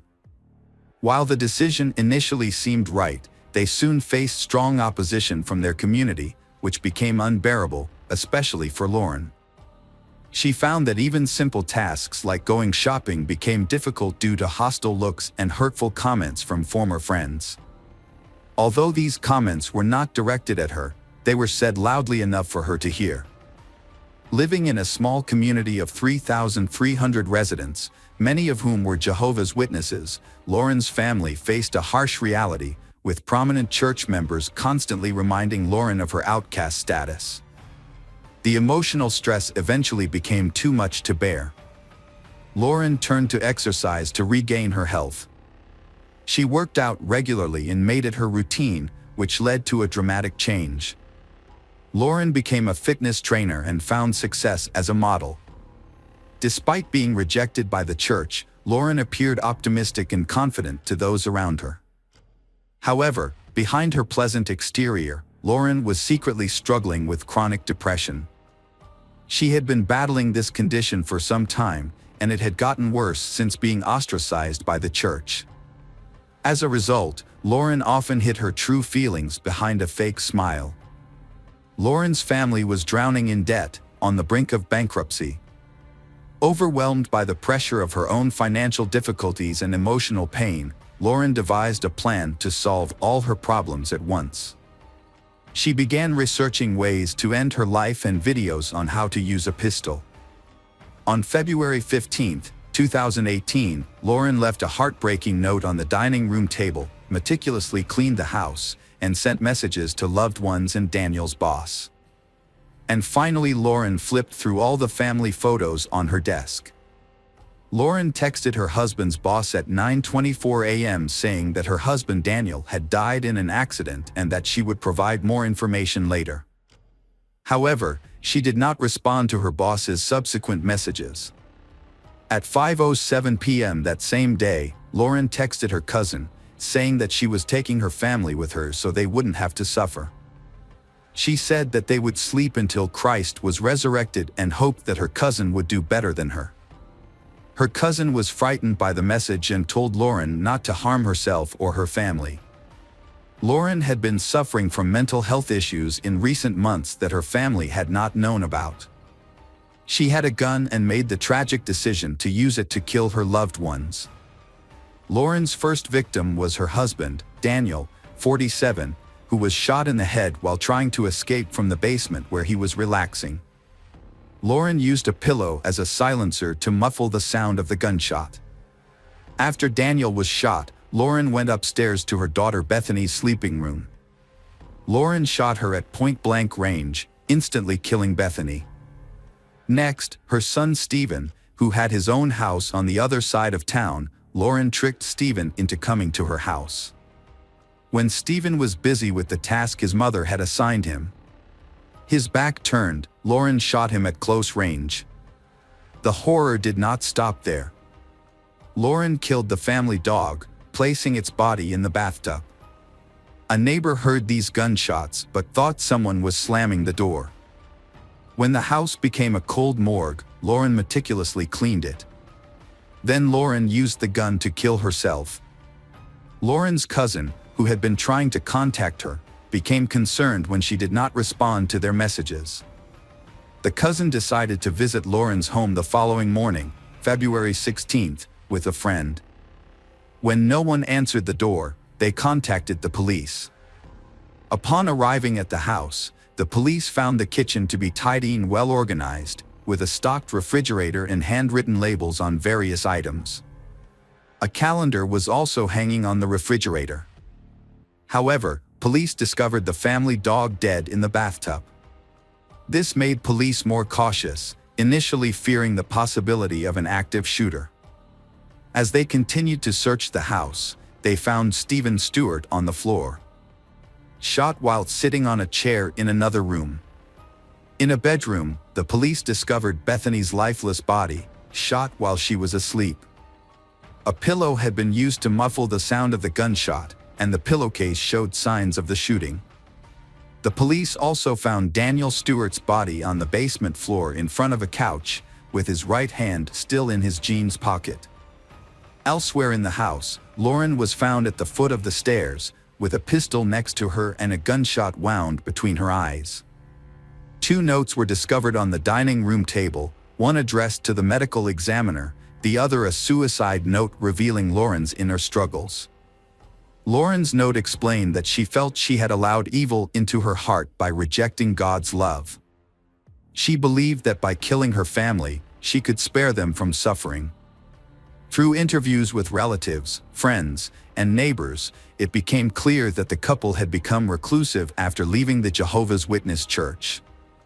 Lauren's past struggles, particularly her battle with depression, were compounded by the stress of motherhood. Family members also revealed that Lauren, who was one of 11 siblings, had a history of depression that likely contributed to her actions.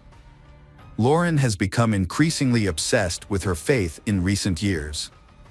Her family, including her father and sister, have not spoken to her in years.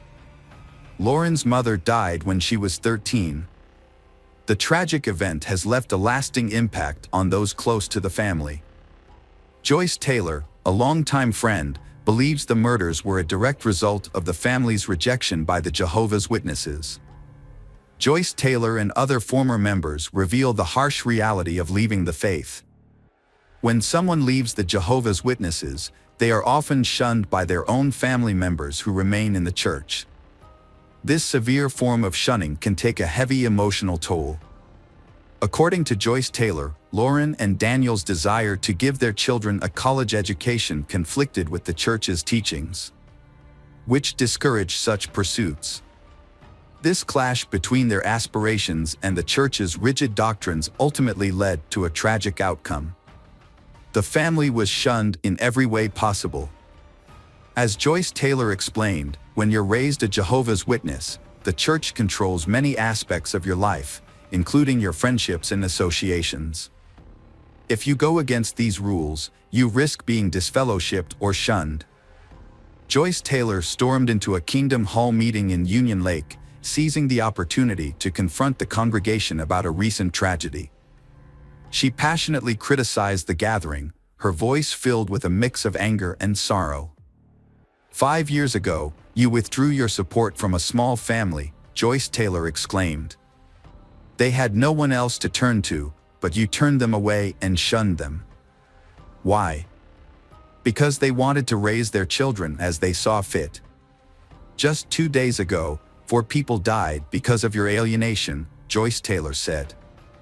Her words sent shockwaves through the room, forcing her to push away members of her congregation as she expressed her pent-up frustration. Police investigations into Lauren's family revealed that she, her husband, and her sons were all using cannabis. Further investigation revealed that Lauren's horrific actions were the result of a combination of factors. These included feelings of loneliness, strained relationships with family and friends due to their differing religious views. These factors combined to add to her pain, ultimately leading her to commit a horrific act. Hello, crime enthusiasts. Are you ready for another chilling investigation? The case of Kimberly Antonakis. Kimberly Antonakis was born in 1974 in New York, USA. She was the only child in her family. although she grew up in love and wealth. Her father, Thomas, founded his own computer company. When Kimberly was young, her parents divorced. Kimberly left to live with her mother, and she still kept in touch with her father. Her father Thomas spent weekends taking Kimberly out and spending all his free time with her. When Kimberly's mother found a new man and decided to move to Florida, she was faced with a difficult choice: to stay with her mother or her father. Since she did not want to leave her familiar environment, Kimberly decided to live with her father Thomas. Kim began living with Thomas. Kimberly grew up to be a well-behaved and sociable child. Over the years, Kimberly became a beautiful and humorous girl. In 1994, Kimberly began attending the College of Staten Island. At that time, she informed her father that she felt she was old enough to live on her own. Kimberly's father, Thomas, was worried about this decision but still praised her and decided not to object. Instead, Thomas promised to ensure that Kimberly had a safe place of her own. Her father Thomas bought an apartment for Kimberly in a wealthy area of the city. He also installed an alarm system for the apartment to ensure Kimberly's safety. To avoid having to park far from home, Thomas bought a parking space in the garage across the street. He also bought Kimberly a cell phone and a pager so they could stay in touch regularly. Kimberly works as an accountant at a company. She lives a normal life like other students, often participating in entertainment activities and parties. Although her father Thomas repeatedly asked her to return to live with him, Kimberly insisted on being independent. In early 1995, Kimberly's best friend Liz Pace's house was being renovated.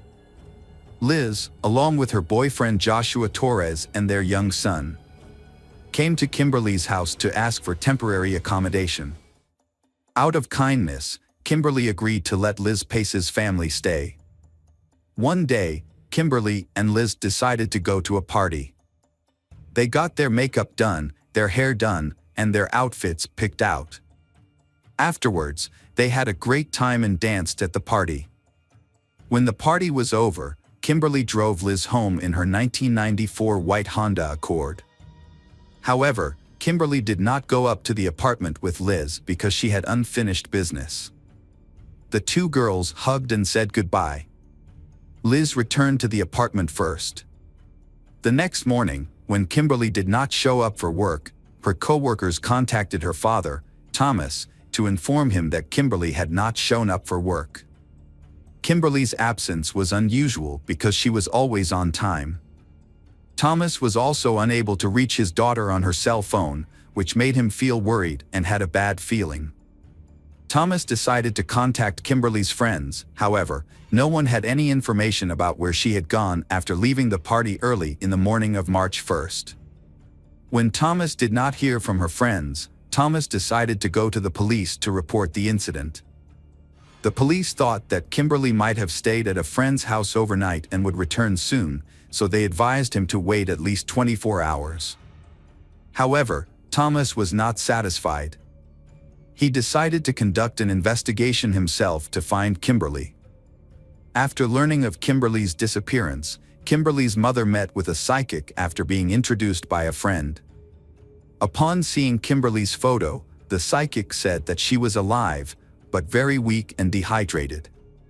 She also said that Kimberly had been kidnapped by acquaintances and that Kimberly had tried to escape several times.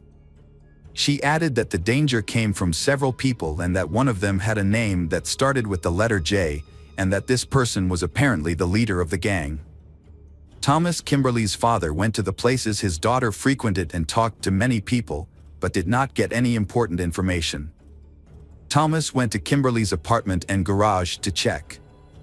When entering Kimberly's apartment, Thomas noticed a bright object lying on the floor near the wall. It turned out to be a small gold earring. Thomas remembered that he had given Kimberly this pair of earrings. Thomas put the earring in his pocket.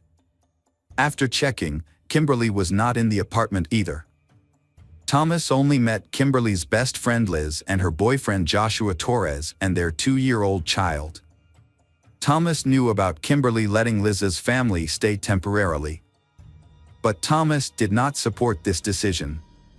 When Thomas talked about Kimberly's situation, Liz's family was surprised and worried about Kimberly's disappearance. Joshua reported that he was looking for Kimberly and volunteered to help. Thomas then went to the police station a second time and insisted that they conduct a search. The police agreed to help him and began an investigation. The police began to investigate the date of Kimberly's disappearance on February 28. It was found that Kimberly went to college in the morning, then went to work. After work, Kimberly went home and had dinner. She then attended a party with Liz and returned home around 4 a.m. Kimberly then went to the parking lot, but the reason she was there at such an early hour is still unclear. Kimberly's bank account was also investigated. The police discovered that Kimberly had last used her bank card the evening before she went missing. The police assumed that Kimberly had been kidnapped. Due to the lack of concrete evidence, the police looked into the information that Kimberly's mother had received from the psychic. Witness interviews were then conducted. The first people interviewed were Liz and Joshua. The police discovered that a total of 65 calls had been made from Kimberly's phone on the morning of March 1st. This surprised the police because of the large number of calls. However, Joshua explained that he had called all of his friends and acquaintances to find out where Kimberly had gone and why she had not stayed home overnight. Joshua said that he considered Kimberly to be like a sister to him. Thanks to Liz's testimony, the police were able to identify the clothes that Kimberly was wearing. A portrait of her has been drawn and will be released to help in the search. In addition, the police have also noticed some distinctive tattoos on Kimberly's body. One of them is a scorpion, which corresponds to her zodiac sign.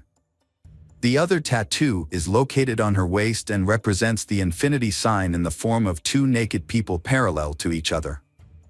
A search for the missing car has been launched. The police have checked all scrap yards and other places where the car could be dismantled for parts or sold. However, this search has not yielded any positive results. The police have advised Thomas to pay attention to letters and phone calls he receives, as it is possible that his daughter's kidnappers will contact Thomas and offer a ransom. At around 2 a.m. on March 4th, the emergency services received a report of a fire. A large abandoned house was on fire at 86 Woodhaven Avenue in Queens. Fire crews were called in to put out the fire. When the fire was finally extinguished, firefighters found a charred body in the basement of the building. Forensic experts revealed that the deceased was a young woman between the ages of 20 and 25. Some of her long black hair was still on her head. There were also traces of tape. The woman's legs were tied tightly, and her hands were tied behind her back. However, the worst part was that she was still alive when the fire broke out, as evidenced by her lungs filled with smoke. In fact, the young woman had been brutally burned alive. Police suspect that the body may be that of Kimberly, who had gone missing.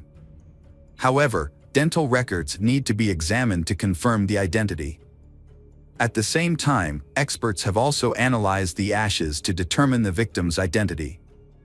When the autopsy was done, experts found no other traces besides the body. However, they found tattoos that matched the description of the missing woman.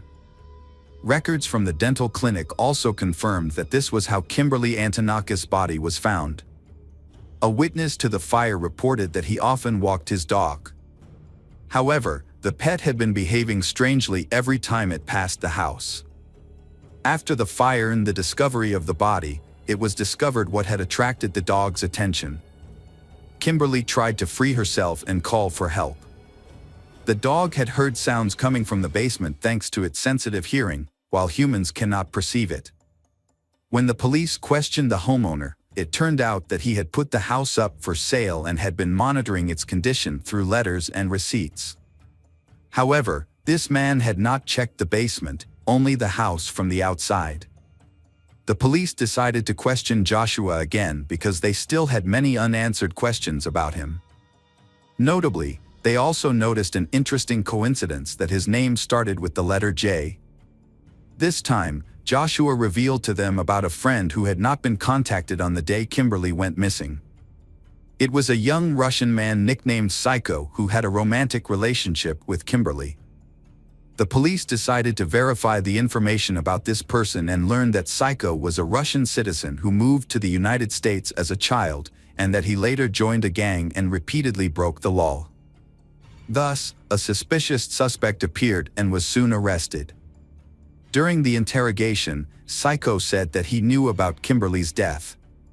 His reaction shocked the police because Psycho insisted that he had nothing to do with the crime, but also showed deep sorrow. It seems he is experiencing real emotions. After investigation, Psycho's alibi was confirmed. Once again, the investigation hit a dead end. Kimberly's family decided to seek help from a psychic once again. This time, the psychic said she saw 4 people involved in the case. She also said that the kidnappers wanted to contact the family but were unable to do so. The abduction initially showed no signs of a tragic ending. Thomas then announced a $10,000 reward for anyone who could provide information leading to the arrest of the perpetrators. Thomas could not forget the psychic's words. He began to think about what she had said about the kidnappers wanting to contact the family. He wondered what that meant and what was stopping them from doing so. When he returned home, Thomas remembered a small detail from the day Kimberly went missing. Thomas had listened to all the answering machine recordings because he hoped Kimberly would contact him. However, there was no voicemail except for 2 blank messages. When he turned them on, he heard nothing, just silence on the other end of the phone. Thomas mistook them for a technical malfunction or a communication problem. 5 days after Kimberly's body was discovered, the police found her car. It was parked in a quiet part of town, near the crime scene. The police hoped to find fingerprints in the car, but unfortunately the car had been washed. The only traces left in the car were a few strands of Kimberly's hair and an earring. During this time, Thomas was implicated in a local mafia hit. Some members of Thomas's crew even blamed him for their daughter's death, as if Thomas's dark actions had caused Kimberly's troubles. However, Thomas denied any involvement. The police investigated this information through their own channels but found no evidence to confirm it. Thomas did not appear to have had anything to do with the incident and continued his business openly. In July 1995, a young man was arrested by police at a New York City home for burglary. However, during questioning, he provided information related to Kimberly's case. The detainee claimed that he had heard from an acquaintance that his friends had kidnapped and then burned the girl alive. When the police learned that the man was Joshua Torres, who lived in Kimberly's apartment and had been involved in the search for her, they decided to take a closer look at Joshua Torres. Joshua was asked to come in for questioning and he denied any involvement in the incident. However, during a lengthy conversation, he made a confession. Joshua said that if he had really been the kidnapper, he would have fed Kimberly. This intrigued the police because there was no information given that Kimberly had died of hunger, thirst, or cold. Only the police knew this information. The police needed more evidence to clear up the case. After investigating, they discovered that Joshua Torres had a criminal record. Furthermore, he had no job and was living off Liz. Meanwhile, Liz worked to support both of them. Joshua took care of the child and had free time to secretly plan the crime. Joshua followed Kimberly and learned her habits, and kidnapped Kimberly and hid her in an abandoned house. But surprisingly, Joshua did not ask for ransom. During the investigation, the calls Joshua made that morning were analyzed. The results showed that Joshua had lied when he said he called Kimberly's friends and acquaintances. But when checked, most of the phone numbers were from random people who had nothing to do with Kimberly. When checking Joshua's pager data, the police discovered that Joshua had sent several strange messages on March 1st. These evidences gradually closed the circle around Joshua Torres. Finally, the police had a solid lead to arrest Joshua. When the police told Joshua that they no longer considered Kimberly's ex-boyfriend a suspect, Joshua changed his story. Joshua said that he suspected his friends of murdering Kimberly. Joshua confessed to assisting in the kidnapping. Joshua said he did not think Joshua's accomplices would decide to kill Kimberly. According to Joshua, they only wanted to demand ransom and release Kimberly, but the plan failed. When the kidnappers could not contact Thomas, even recorded a ransom message. However, for some reason, the recording was not saved on the answering machine. The kidnappers were angry that Thomas did not respond. The kidnappers were scared because the psychic said that the suspect's name began with the letter J. This information was released to the media and broadcast on TV. After speaking with the police, Joshua was released on bail and then disappeared. At the same time, Joshua's accuser, Jose, was shot in the back of the head while he was with his wife. Jose's wife later admitted to the police that her husband did not trust Joshua, used a tape recorder when talking to Joshua, and wanted to expose him. Police were able to establish details of the kidnapping and the crime through pager messages and statements from the suspects. The case involved 4 suspects: Joshua Torres, Julio Negrin, another man named Jose Negrin, and Nicholas Brett. It is worth noting that Julio had dated Kimberly and even intended to marry her. However, Kimberly rejected his proposal. Nicholas had just been released from prison before the kidnapping took place thanks to a bond from his mother. Nicholas had planned the incident while serving a prison sentence for serious crimes. Joshua had a criminal record dating back to his youth, including kidnapping and the legal use of weapons. A kidnapping had taken place, in which Joshua was the mastermind. Joshua directed the actions of the kidnapping group. When Kimberly returned from a party, the group of men attacked her in the parking lot. They had apparently been watching and waiting for Kimberly to be alone. To control Kimberly, they used guns to threaten Kimberly and force her to be quiet. They then tied Kimberly's hands and covered her mouth, eyes, and ears with duct tape. The group then put Kimberly in the trunk of their car and drove her to an abandoned house. There, they took Kimberly into the basement and tied her to a chair. They also took off Kimberly's shoes to prevent her from making noise by tapping her feet. The kidnappers told Kimberly that her father owed money and that they would release her when the money was paid. One of the kidnappers, Julio, was assigned to take care of her, bringing her food and water twice a day and keeping her warm. However, Julio left the house because he was afraid of the consequences. So, for 3 days, Kimberly had no food, no water, and was freezing. Immediately after kidnapping Kimberly, the kidnappers notified Joshua, who then demanded a ransom of $775,000 via an audio message. Joshua then called Thomas and left 2 empty audio messages. Therefore, Thomas ignored these calls. The kidnappers were waiting for a message from Thomas, but they did not understand why Thomas did not contact them. During this time, Kimberly was left alone and fainted several times due to dehydration, but Kimberly still managed to survive. The kidnappers did not receive the ransom and were afraid of being caught, so they decided to release Kimberly. When they went down to the basement, they found Kimberly unconscious. They thought Kimberly was dead and decided to get rid of all the evidence, including the hostage. The police knew that Joshua had directed the actions of his accomplices from inside the house, so Liz did not know that Joshua had kidnapped Kimberly. At the trial, Liz said that after being questioned, Joshua came to her and confessed everything. Joshua then beat her and threatened to kill her, before fleeing.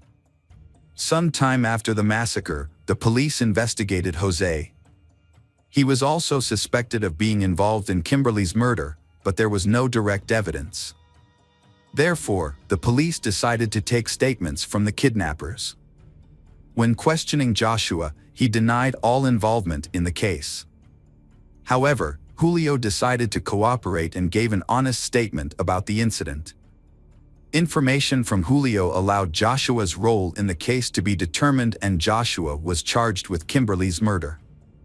Therefore, Joshua, Julio and Nicholas were charged with related crimes such as murder, kidnapping and vandalism. At the trial, after more than 10 hours of debate, Joshua was finally sentenced to life in prison for 58 years, the same sentence that Nicholas Brett also received. Julio Negrin was convicted of complicity and sentenced to 2 to 6 years in prison after the incident. Kimberly's father, Thomas, was pleased with the court's decision, because Thomas did not want criminals to be sentenced to death. In his eyes, the death penalty was not the most severe punishment. Nicholas experienced abuse and assault in prison many times, and after only 2 years of incarceration, Nicholas died of AIDS. Meanwhile, Julio was released after 2 years after completing his sentence.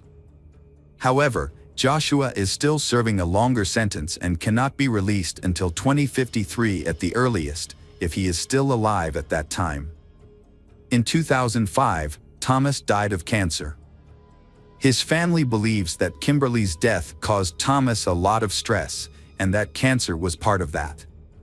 The life of Kimberly Antonakos, a beautiful girl, ended suddenly and tragically. Hello again, true crime fans.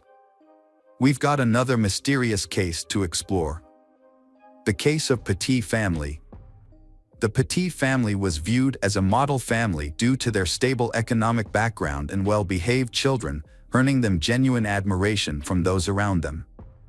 William Petit, the father, was a standout athlete in high school, particularly in basketball, where he demonstrated natural leadership skills. He was also the top student in his class, going on to earn a law degree from Dartmouth University. However, William's true passion lay in helping others, caring for the sick, and making a positive impact on the social. After completing his law degree, he decided to pursue a career in medicine at the University of Pittsburgh. It was during his 3rd year of residency at the Children's Hospital of Pittsburgh that William met Jennifer Hawk, a nurse specializing in oncology and co-director of the Health Center for a pre-graduate internship program. They fell deeply in love, with those who knew them confirming that they were perfectly suited for each other. The couple got married in 1985. 4 years later, they had their first daughter, Haley. Her birth inspired them to have a large family, which prompted them to purchase a house in Cheshire, Connecticut. On November 17, 1995, their second daughter, Michaela, was born. Following childbirth, Jennifer resumed her work as a nurse and internship co-director. However, she was later diagnosed with multiple sclerosis, a chronic disease with no cure that would follow her for the rest of her life. Her family remained supportive throughout. At 10 years old, Haley started raising money for the Multiple Sclerosis Society, generating significant funds over time. Michaela also performed well academically. And when Haley went to college, Michaela planned to take over the fundraising efforts so she could continue supporting their community. The summer before, Michaela had learned to cook and she enjoyed preparing meals for her family. Tragically, this daily activity leads the family to an encounter with a criminal. One July evening in 2007, Michaela was preparing dinner, but she needed additional ingredients. She and her mother went to the nearest market, where they coincidentally encountered Joshua Komisarjevsky, a man recently released from prison. Joshua had experienced a traumatic and complicated childhood. He was born to teenage parents. He was put up for adoption a week after birth and adopted by the Komisarjevsky family, renowned artists in Europe known for their strict and religious upbringing. Joshua had a high IQ, but struggled in school, prompting his parents to decide that homeschooling was a better option. During his trial, Joshua revealed that he had been sexually abused by a cousin in his childhood, but his family chose not to address the issue. This traumatic experience contributed to the development of his rebellious personality. At the age of 14, Joshua was accused of abusing his sister. Around the same time, he committed his first burglary. In 2002, he was arrested for 18 charges of burglary and resulting in a 9-year prison sentence. During the trial, he gave a chilling confession, revealing that he enjoyed invading other people's private space, enjoyed the feeling of being close to them while they slept, and found particular satisfaction in making others feel insecure. Released on parole in 2007 at the age of 27, officials deemed Joshua a danger to society, describing him as a perverted individual and disturbing behavior. Despite these warnings, the jury declared him fit for release. Following his release, Joshua stayed in a residence for ex-convicts, where he met his accomplice, Stephen Hayes. Hayes had spent a significant portion of his life in prison, starting with his first incarceration at the age of 16 in 1980. He was frequently arrested for violent robbery and burglary, and after being sentenced in 2004, he was granted parole in 2006, which led him to the same halfway house where he met Joshua. On July 22, 2007, Joshua trailed Michele Petit and her mother as they traveled to a nearby market to purchase. He paid close attention to and noted specific details about Michele's vehicle, facial features, and blonde hair. After completing their shopping, Michele and her mother returned home, having no knowledge that Joshua had been following them. Later, Hayes sent Joshua a text message indicating he was impatient to start and needed a drink soon. Hayes asked if their plan was still on, to which Joshua confirmed to be yes. When Hayes asked how much longer he had to wait, Joshua told him he was busy putting his child to bed and advised Hayes to be patient. Hayes responded by expressing his eagerness to proceed. Meanwhile, Joshua secretly follows the Petit family in his car to find out the exact location of their house. The whole family was enjoying a nice dinner together, but they unaware that it would be the last time they would all be together. Later that night, while everyone was asleep except for William Petit, who had dozed off in the living room, their peace was disrupted by strange noises inside the house. William remembered feeling groggy, in pain, and unable to think clearly. Joshua and Hayes had entered the house through an unlocked door, initially planning to rob the family. However, upon finding a baseball bat, they used it to brutally beat William, who remained conscious despite the assault. One of the intruders threatened to shoot him if he moved. William was then restrained with ropes, tied to a pole in the basement. Joshua and Haley proceeded upstairs to Haley's room, where they found her sleeping. They tied Haley and Michele to their bedposts, covering their heads with pillowcases. Meanwhile, in the master bedroom, Jennifer Petit had fallen asleep, but was soon woken up by Joshua and Hayes. They controlled Jennifer by tying her hands and feet, feeling that they now had control of the house. Joshua and Hayes then took their time to thoroughly inspect the house, and even stopped to smoke cigarettes in the living room. After collecting valuables such as jewelry, cash, Joshua and Hayes decided it was time to leave. It seemed the Petit family's ordeal was finally over as they heard the burglars leave the house. However, their nightmare was far from over. Joshua and Hayes sold the items at a pawn shop, but after realizing they hadn't made as much money as they expected, their greed drove them to return to the house. When they returned to the Petit house, they discovered a check register with $40,000 and decided to steal a total of $155,000. Once back, they informed Jennifer of their plan, threatening to kill her entire family if she didn't comply. Desperate and prioritizing her daughter's safety, Jennifer reluctantly agreed to accompany Hayes to the bank the next morning. Meanwhile, Joshua took advantage of Jennifer's absence to enter Michele's room. He untied Michele, undressed her, and took photos with his cell phone. He assaulted her, recording the act. Afterward, Joshua took her to the bathroom to clean her, aiming to eliminate any DNA evidence. He ordered her to put her pajamas back on and tied her up again. The evidence that Joshua raped Michele was found during her autopsy. State Medical Examiner Dr. Wayne Carver discovered Joshua's DNA in Michele's body. At the bank, everything initially seemed to go smoothly. However, Hayes failed to notice Jennifer's actions while she was in line. Before approaching the teller, Jennifer wrote a note on a flyer asking for help. The note read that her name was Jennifer Petit, she needed to withdraw $115,000 from her savings account, and that her family was in danger, so Jennifer asked them to call the police, or her family would be killed. The teller gave Jennifer the money despite her lack of identification. With the cash, Jennifer left the bank and returned to the car with Hayes. The bank employee immediately called the police to report the incident. However, the manager told the 911 dispatcher that Jennifer had indicated the home invaders were being nice and only wanted money. Cheshire police received a report from the bank and they set up a vehicle perimeter around the area without alerting the suspect.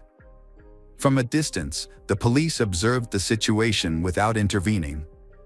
Meanwhile, back at the house, Joshua told his accomplice about his actions towards Michele, implying that he could easily harm Jennifer as well. Hayes then grabbed Jennifer, pinned her to the ground, and started removing her clothes. William heard his wife being assaulted upstairs and managed to flee. One of the intruders responded, "Don't worry, it's all going to be over in a couple of minutes." William crawled to the basement stairs and eventually made it to the backyard. William thought the intruders would shoot them all soon, so he knew he had to act fast. Joshua checked on William but found he had escaped. According to Hayes' confession, Joshua told Hayes that William had gotten away while Hayes was raping Jennifer in the living room. Upon hearing this, Hayes strangled Jennifer to death while continuing to assault her. Shortly after, they heard William shouting for help.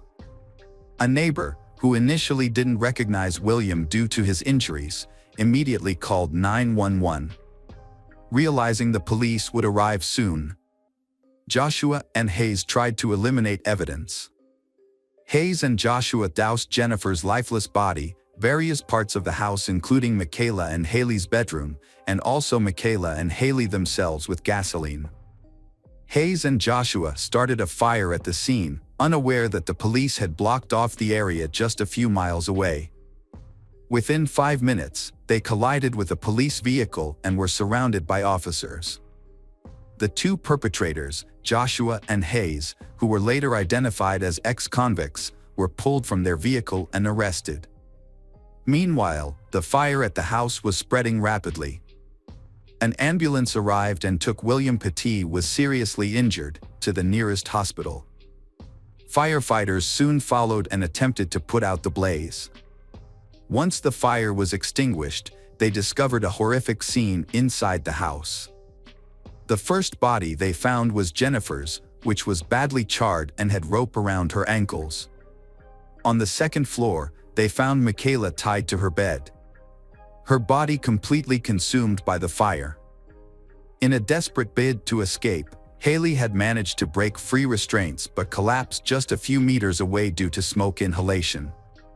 William had also managed to free himself and crawled to a neighbor's yard for help, but the neighbor didn't initially recognize him due to the severity of his injuries. Both Joshua and Hayes admitted to the murders during questioning. Detectives noticed that Hayes smelled of gasoline throughout her interrogation. However, each attacker claimed the other was the main person responsible for planning the home invasion. Joshua also accused William of being responsible for the murders. In his diary, Joshua referred to William as a coward, stating that William had the opportunity to save his family but chose not to. The trial of Hayes started on September 13, 2010, with a jury of 12 people, consisting of 7 women and 5 men. The defense team argued that Joshua was the mastermind behind the crime and was responsible for making it more brutal. On the other hand, the prosecutors believed that both Hayes and Joshua were equally responsible. After about 5 hours of discussion, the jury found Hayes guilty on October 5th. The sentencing phase began on October 18th, but the jury was initially torn between recommending life imprisonment or the death penalty. Hayes' defense team argued that life imprisonment without parole would be a harsher punishment.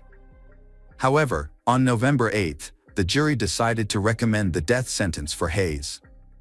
Before the trial, Hayes had tried to negotiate a plea bargain for a life sentence, but the prosecutors wanted the death penalty. On December 2, 2010, Hayes apologized for the pain he caused the Petit family. He stated that death would be a welcome relief and hoped it would bring some peace to those he hurt. Judge John Blue sentenced Hayes to 6 death sentences and 106 additional years for other crimes. However, when Connecticut abolished capital punishment in 2015, Hayes' death sentence was changed to life imprisonment. The trial of Joshua Komisarjevsky began on September 19, 2011. His lawyers offered a guilty plea in exchange for a life sentence, but prosecutors sought the death penalty. They argued that Hayes was the one who directed Joshua. Joshua was found guilty on October 13, 2011, and the jury recommended the death penalty on December 9, 2011. During Joshua's sentencing, he expressed remorse and shame for the crime, claiming he never intended to kill anyone. The judge set an execution date of July 20, 2012, holding Joshua accountable for his actions. However, in August 2015, his death sentence was commuted to life imprisonment after Connecticut abolished capital punishment. William Petit, the lone survivor of his family, was released from the hospital after 4 days. Upon his discharge, he immediately attended the funeral service for his wife and daughters. Overwhelmed with guilt and grief, William struggled to come to terms with the devastating reality that his loved ones were truly gone forever. Hey detectives! Welcome back. We've got another mysterious case to explore. The case of Michael Wayne Jones. Michael Wayne Jones was born on May 1, 1981, in Brattleboro, Vermont. His life was complicated and difficult from a young age. Michael witnessed his parents repeatedly physically and mentally abusing each other, and he himself was also subjected to this abuse. When Michael was young, his father went to prison for unclear reasons, leaving him feeling empty and deeply affected. His mother remarried and had another son, Dana, bringing some happiness to Michael's life. However, their home life remained troubled. Michael's stepfather had trouble maintaining stable employment, which put a financial strain on his mother, forcing her to work 2 jobs to support the family. The stepfather was aggressive toward Michael and Dana. He used physical punishment. This has created an atmosphere that makes people feel scared and controlled. Michael was harshly punished for small mistakes, such as being late to school, and was often locked in a shed and subjected to sexual abuse. Michael's difficult life did not harden him. Instead, he showed kindness and a strong instinct to protect others, particularly his younger brother Dana. He is often the one to admit mistakes and take punishment for Dana, which brings the 2 brothers closer. Dana admired Michael's courage and love. Michael's stepfather was extremely controlling and rarely allowed him to interact with other children. His mother was too afraid of her husband to stand up for Michael or herself. This created a home environment that was isolated, secretive, and oppressive. With no outside help, Michael and Dana suffered ongoing abuse. The neighbors suspected that something was wrong in the household. In a desperate attempt to escape, Michael ran away from home but didn't know where to go. He was eventually found by authorities and shared the sad story of his family life. Unfortunately, no one helped him with his situation. Michael had difficulty expressing his genuine emotions, instead concealing them beneath a facade of indifference. He struggled with depression in his teenage years, which significantly impacted his mental well-being. However, at school, he found some relief from his struggles. Despite being introverted and feeling lonely, Having responsibilities helped distract him from his difficult home life. Fortunately, Michael met Dorothy, a local business owner. Dorothy introduced him to her daughter, and although the daughter's name is not known, but Michael formed a strong bond with her. As time passed, their friendship blossomed into romance, navigating its share of highs and lows. This relationship brought out Michael's gentle, thoughtful, and cautious nature, revealing a more nuanced side of his personality. Dorothy was happy to see Michael in a new light, but at the same time, she felt concerned. She observed that he became uneasy whenever it was time to go home. Despite her daughter's frequent visits with Michael, he made a concerted effort to keep her away from his residence. Concerned by these signs, Dorothy decided to have deeper conversations with Michael. Michael eventually opened up to Dorothy about his concerns for his mother and brother's well-being.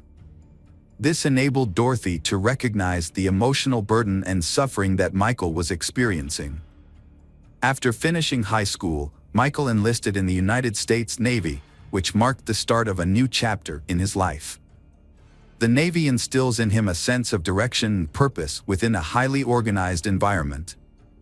As Michael developed a strong affection for the Navy, he realized that he had made the right choice.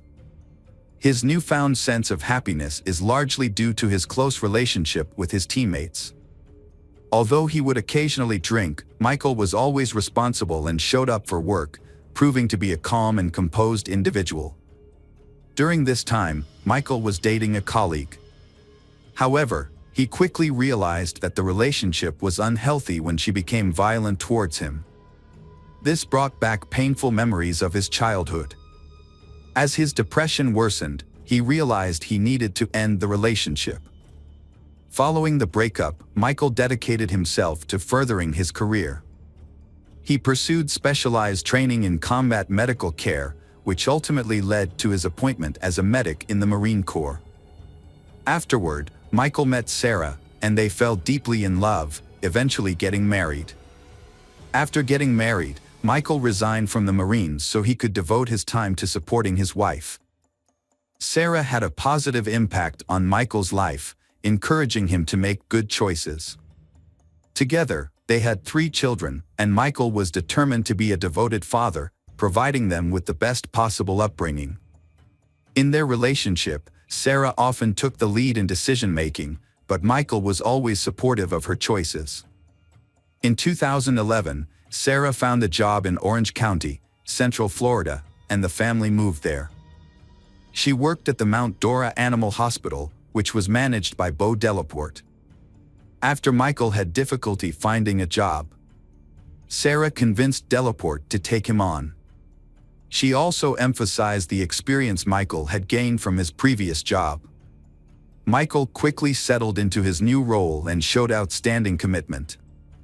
Michael emanated happiness and had a clear passion for his work. Michael's positive demeanor made him highly sought after by pet owners. His employers, particularly Delaporte, grew fond of him, and their relationship blossomed into a strong friendship built on trust. Delaporte even entrusted him with some management responsibilities at the animal hospital. In 2014, Delaporte hired KCI, a new veterinary technician. Born on December 23, 1986, in Ion, Indiana, KCI was the second of 3 daughters to Nikki and David. She had 2 siblings, named Sarah and Brandy. She brought immense joy and positivity to her family, and also spread that energy to those around her. As KCI grew older, her love and concern for those around her deepened, fueled by her spiritual beliefs and moral principles. This gives her the strength to face life's challenges. In high school, KCI met Richard, and they were initially attracted to each other. However, as they dated, Richard noticed KCI's jealous and possessive tendencies. Her insecurity sometimes led to hurtful words and actions. Nevertheless, Richard remained patient and calm, and they eventually married after completing their studies. Over time, KCI's mother moved to Florida. Sarah and Brandy soon followed. Due to KCI's close relationship with her family, she and Richard relocated to Florida in 2009. After settling in, KCI worked occasionally as a transporter and sometimes as a dog groomer. She also began learning the trade of a veterinary technician. During this time, Casey and Richard welcomed their first child, Cameron. KCI was devoted to Cameron's well-being and made it her top priority. A few years later, Casey and Richard had their second child, Preston. The children grew in a happy environment filled with laughter and loving care. As KCI advanced in her veterinary technician career, she found a job at an animal clinic. There, she met Michael, who was Delaporte's right-hand man. Michael and KCI got along well, but Delaporte and Sarah both suspect that there may be something more than mere friendship between them. Even though both of them have families, but Michael found himself attracted to KCI. This attraction affected his focus and performance at work. Michael tried his best to satisfy KCI's needs. And she reciprocated Michael's feelings, and as a result they began an affair. Sarah and Michael decided to get a divorce, as did KCI and her spouse, Richard. After the divorce, Sarah was granted custody of her 3 children and relocated to Jacksonville. In contrast, KCI and Richard chose to share custody of their children, Cameron and Preston, according to a certain rule. KCI took her parenting responsibilities seriously and made sure to transport the children as agreed. Delaporte's frustration increased as Michael's work performance at the clinic continued to deteriorate. To make matters worse, Michael inappropriately approached other employees, overstepping professional boundaries. A betrayal occurred when Michael asked for time off, claiming his mother had passed away, only to use the leave for a beach vacation. Delaporte discovered the truth and subsequently terminated Michael's employment. Seeking revenge, Michael burglarized the clinic, stealing money, computer equipment, and even a gun. Delaporte identified Michael as the perpetrator and contacted the authorities. With KCI's assistance, Michael escaped to New Mexico but was eventually caught by the police. After serving a short prison sentence, Michael was released. Despite Michael's past actions, KCI remained devoted to him. The couple moved in together, and Michael became a stepfather to Cameron and Preston. Eventually, in 2017, around Halloween, Michael and KCI got married and started a new life together in a 2-bedroom trailer. Although the space is small, the affordable rent makes them feel grateful to have found a place where they can be together. In the same year, they welcomed their first child, Michele, followed by Ayana the next year. As their family grew to 4 children, Michael took on a job as a construction laborer to support them financially, while KCI dedicated herself to being a homemaker. She took great joy in every stage of her children's development and sought ways to capture those special moments. This led her to create a YouTube channel where she shared milestones of their family life. At first glance, their life seemed perfect, with Michael appearing calm and KCI's laughter frequently punctuating their videos. However, their relationship was not as it seemed. Behind closed doors, the couple frequently argued, and their disagreements had become a persistent problem. KCI's distrust of Michael led her to regularly check his phone, and she became suspicious whenever Michael worked late hours. A heated argument broke out between them on the night of July 10, 2019, while their children slept. The argument started when KCI discovered a message on Michael's phone that made her believe he was being adultery. The confrontation quickly turned violent, with KCI grabbing a baseball bat and pushing Michael. Michael then took the bat from her and, in a state of blind fury, he repeatedly struck her until she died. Michael put KCI's body in a plastic bag and hid it in a closet. He tried to clean up the scene as much as he could. The next morning, he took steps to prevent the children from finding out what happened. He then put KCI's body in his car. To avoid raising suspicion, Michael continued to post on KCI's social media accounts in the following days. On July 26, Michael sent a text to Richard, pretending to be KCI, asking him to take care of Preston and Cameron. Michael also texted KCI's mother, asking her to care for Michele and Ayanna. When Richard arrived to pick up Preston and Cameron, he found it strange that KCI was not there and expressed his concerns to Michael. However, Michael dismissed Richard's concerns, saying KCI had left town for a few days. KCI's mother had a similar reaction when she came to pick up Michele and Ayanna. Later that day, Michael called Sarah and told her that he and KCI were separating, and he needed to take care of the children while she worked. He then picked up the children and took them to his home. During the drive, the children noticed a strong, unpleasant smell in the car, similar to rotting meat. Michael continued to visit his children at Sarah's residence for 2 weeks, driving back and forth between his home and Sarah. Meanwhile, the body of KCI remained hidden in his car.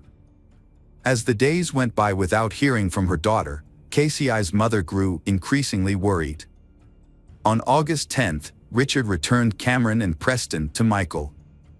This time, KCI's absence was even more noticeable, and it increased Michael's concern. During their brief conversation, Michael apologized for causing Richard and KCI to divorce, and acknowledged the challenges Richard went through in his relationship with KCI. As the new school year approached, Michael realized that the absence of the children and KCI would likely raise suspicions among the elementary school staff. This realization led to a tragic turn of events. On a night that remains unspecified, Michael took Cameron out of bed and suffocated him, then placed his body in a suitcase. The next morning, he did the same to Preston, putting his body in a garbage bag. A few days later, the owner of the trailer park where Michael lived served him an eviction notice, giving him 2 weeks to vacate the premises.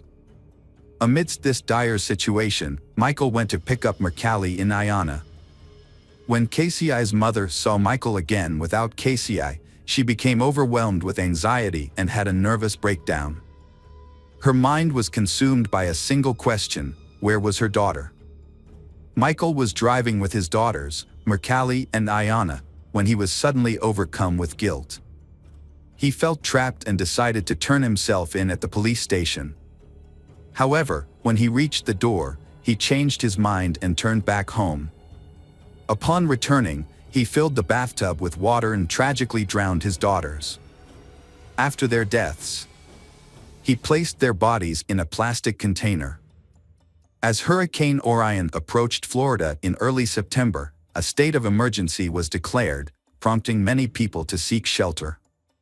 Michael took advantage of the chaos to transport 5 bodies, including his wife and children. He loaded them into his truck and headed north to stay with Sarah. During his stay, Sarah noticed that Michael never contacted KCI or inquired about the children, which made her uneasy.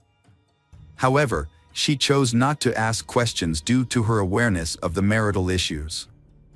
After the hurricane passed, Michael's neighbors reported a strong, unpleasant smell coming from the trailer to the property owner. The owner checked the trailer, first looking through the windows and then entering it. Although the furniture and personal belongings were still there, the smell was overwhelming, but nothing else seemed out of the ordinary. KCI's mother grew desperate as she tried to make sense of her daughter's disappearance. She suspected Michael might be in trouble with the law and hiding, which could explain why her daughter was also in hiding for her own safety. Rather than waiting, KCI's mother contacted the sheriff's office and requested a welfare check at Michael's house. When officers arrived for the welfare check, they found the house empty but appeared to have been recently cleaned. However, a strong smell of decomposition lingered, contradicting the presence of cleaning supplies near the entrance.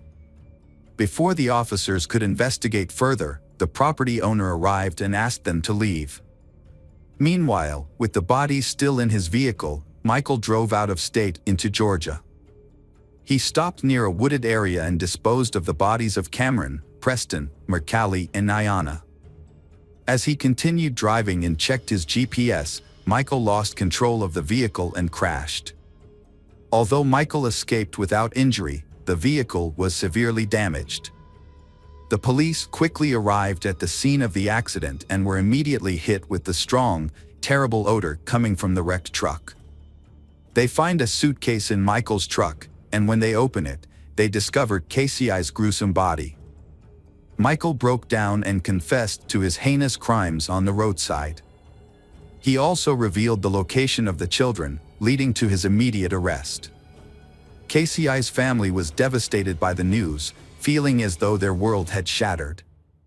In shock and grief, they still do not understand why Michael could have so brutally murdered his wife and children. Sarah, in particular, felt an intense hatred towards Michael, a sentiment she had never experienced before. With a search warrant and new evidence in hand, investigators went back to KCI's house. Upon entering, they were met with a strong, unpleasant odor and a noticeable reddish stain on the carpet. The agents began collecting evidence from the scene, while the autopsies were being performed to gather more information about the tragic incident. Forensic results showed that Cameron sustained a fractured jaw with no other visible signs of trauma. But a towel was in his mouth. Preston was found with a noose around his neck. Michele and Ayana were found in a small plastic bag together, which also contained a baby bottle with Ayana's name on it and a pair of pink sandals. The cause of death for Michele and Ayana was determined to be drowning. KCI's autopsy results showed a severe blunt force injury to the front of her skull and face, but no other signs of trauma were found on her body. When questioned by authorities, Michael remained calm and provided precise and honest answers. Michael even thanked the police officers who arrested him and said he felt he had no other choice. Michael provided a clear and chronological account of incident from the fight with KCI to his subsequent arrest. When asked about his motives, Michael said that his actions stemmed from the harsh life circumstances he endured, which led him to believe that his decision was the only possible solution.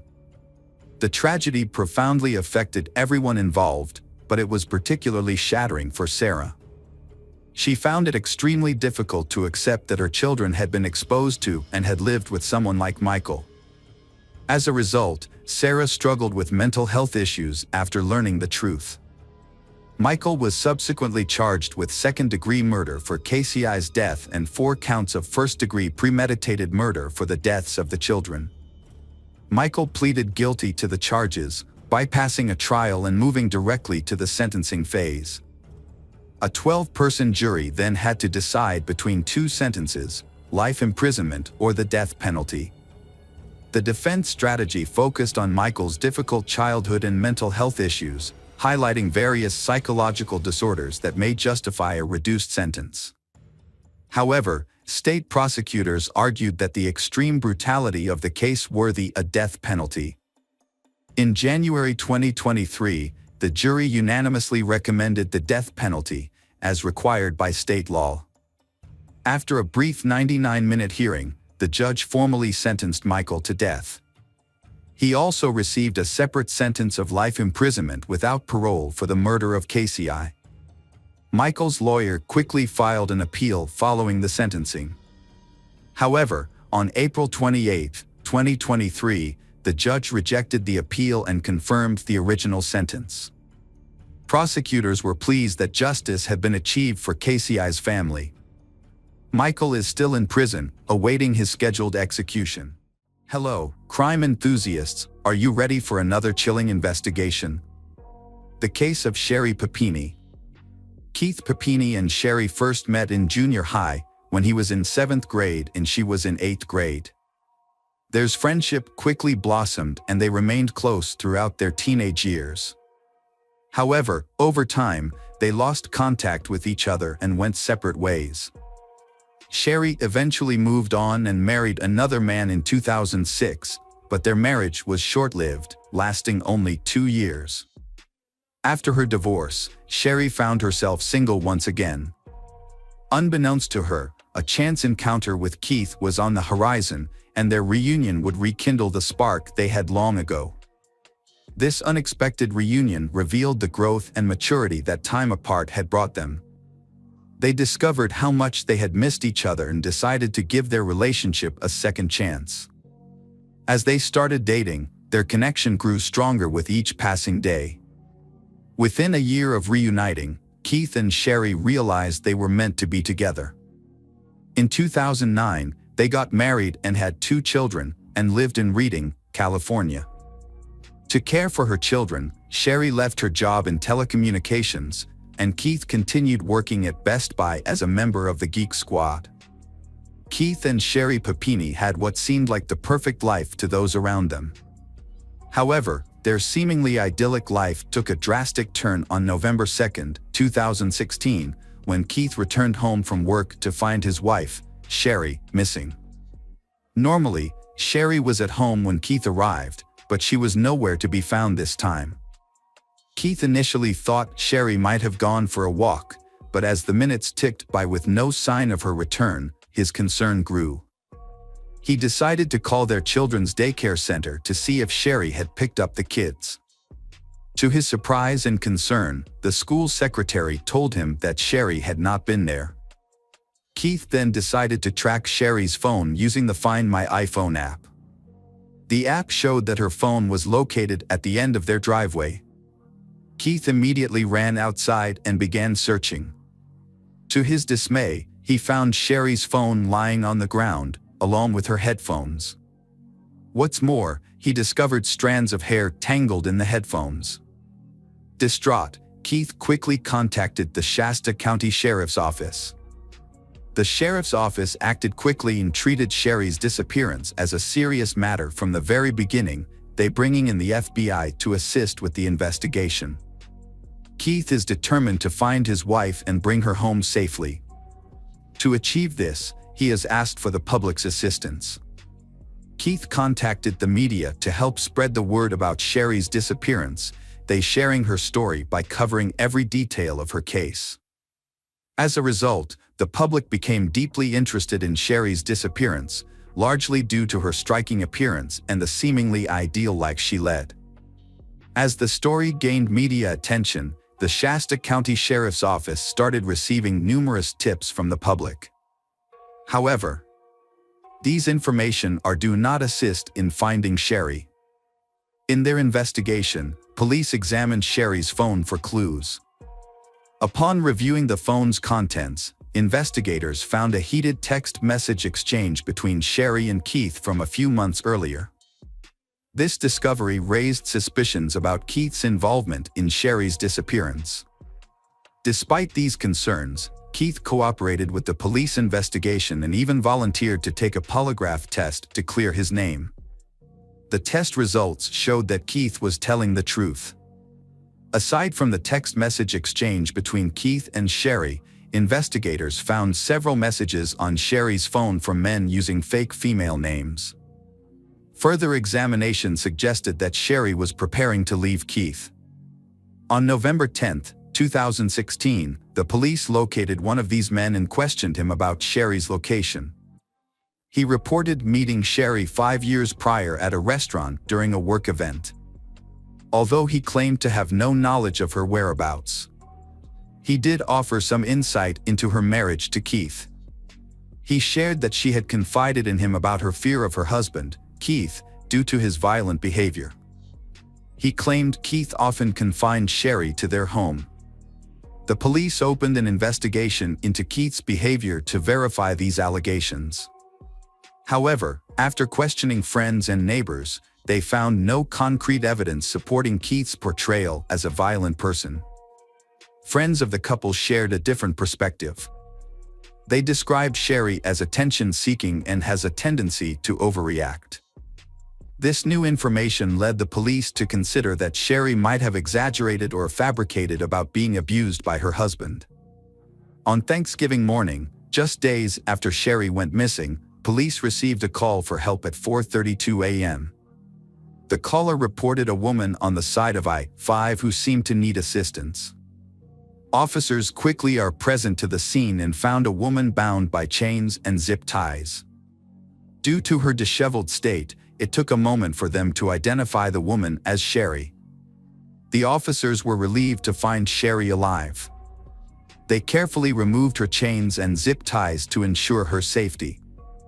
After her release, the officers took Sherry to the hospital for medical attention. It was at the hospital that the full extent of Sherry's ordeal became clear. She had multiple bruises, her hair had been cut short, and she had a burn mark on her arm. Additionally, she had a severe rash and had lost a significant amount of weight, dropping to just 87 pounds. Sherry was interviewed at Woodland Memorial Hospital while recovering, but she was too distraught to share any details without her husband present. Her husband, Keith, was allowed to stay with her during the interview. According to Sherry, she was jogging when a dark-colored SUV approached. The vehicle was driven by two women. The older woman, who had a gun, got out of the car and approached Sherry, while the younger woman stayed in the vehicle. Sherry stated she was forced into the SUV. Before getting in, Sherry left her phone, headphones, and some of her hair behind in the driveway. She intentionally left clues for Keith in case anything went wrong. During the journey in the SUV, Sherry said she drifted in and out of sleep, making it difficult to keep track of time. The women also covered Sherry's face, preventing her from seeing the direction or location she was being taken. Sherry reported that her captors, two women, told her that she was taken because a man wanted to buy her. However, the women did not provide any information about the man's identity or his location. As a result, Sherry felt unease and fear, unsure of where she was being taken or what would happen to her during her captivity. During her testimony, Sherry also claimed to have experienced physical abuse from one of the captors. She alleged that this woman physically hit her many times, causing various injuries. She stated that she was branded on her right shoulder with the word Exodus, which would reportedly make her more appealing to her buyer. Sherry's captors played Mexican mariachi music constantly, of discomfort for Sherry. Throughout her captivity, Sherendra was confined to a small room with boarded-up window. Sherry described the basic but unsanitary and uncomfortable living conditions. In the closet, where she was chained, there was a bucket for her to use for both bowel movements and urination.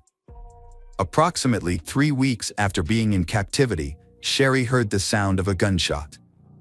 After that, she never saw the older Hispanic woman again. The other captor, who had been known to remain silent, now communicated more and ordered Sherry into a car, then driven along Interstate I-5. Car suddenly came to a stop, catching Sherry off guard. Startled, she looked around, and was then instructed by kidnapper to exit the vehicle. Sherry carefully got out of the car, feeling both frightened and hopeful. Was this her chance to escape, or was she being led into a more dangerous situation? Without any clear answers, she was left with deep uncertainty. After Sherry's rescue from the side of Interstate 5, the Shasta County Sheriff's Office held a press conference to announce her safe return. During the conference, authorities revealed that Sherry had been abducted by two Hispanic women.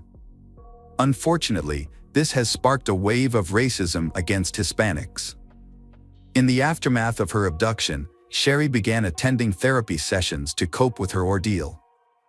Fortunately, as a California resident, she became eligible for the Victims' Compensation Fund, which uses state budget to help pay for victims' therapy in the aftermath of the abduction. Sherry has changed her life, giving up her outgoing personality and limiting her social interactions. She now spends most of her time indoors, instead of participating in many of the social activities she once enjoyed. The police released a composite sketch of two Hispanic women suspected to be involved in Sherry's abduction about a year into the investigation. However, no new information or leads were received. The police also disclosed that they found male DNA on Sherry's underwear, the same one she was wearing when she was found on the side of the I-5. Authorities confirmed that the DNA did not belong to Sherry's husband, Keith. 2 years after her abduction, the police were still unable to find a match for the male DNA on Sherry's underwear. And the case remained unresolved. In 2020, a significant development took place in the investigation of Sherry's case. The police responsible for her case applied for approval to utilize a new technology called familial DNA analysis, which involves examining DNA profiles to pinpoint possible relatives of the person who contributed the DNA. Familial DNA testing is a crucial tool in solving crimes. It works by comparing DNA evidence to the DNA of known individuals, usually family members of a suspect, to see if there's a match. To aid in the investigation, researchers use genetic markers shared among relatives to narrow down the pool of suspects. In the Sherry Papini case, the police have found new clues when they matched male DNA found on her underwear to family member James Reyes, Sherry's ex-boyfriend. This unexpected result led to numerous questions and changed the direction of the investigation. As a result, the police began to suspect Sherry's ex-boyfriend of being involved in her abduction. To investigate further, the police collected a soda bottle from James's trash and sent it to the forensic lab for DNA analysis in June 2020. The lab then compared the DNA from the soda bottle to the DNA sample found on Sherry's underwear. 1 month later, the lab confirmed that James Reyes was a match to the DNA sample discovered on Sherry's panties the day she was found. The police interviewed James at his home in Costa Mesa, California, about the disappearance of his former girlfriend, Sherry. James stated that he had dated Sherry about 10 years ago and last saw her a year after their breakup.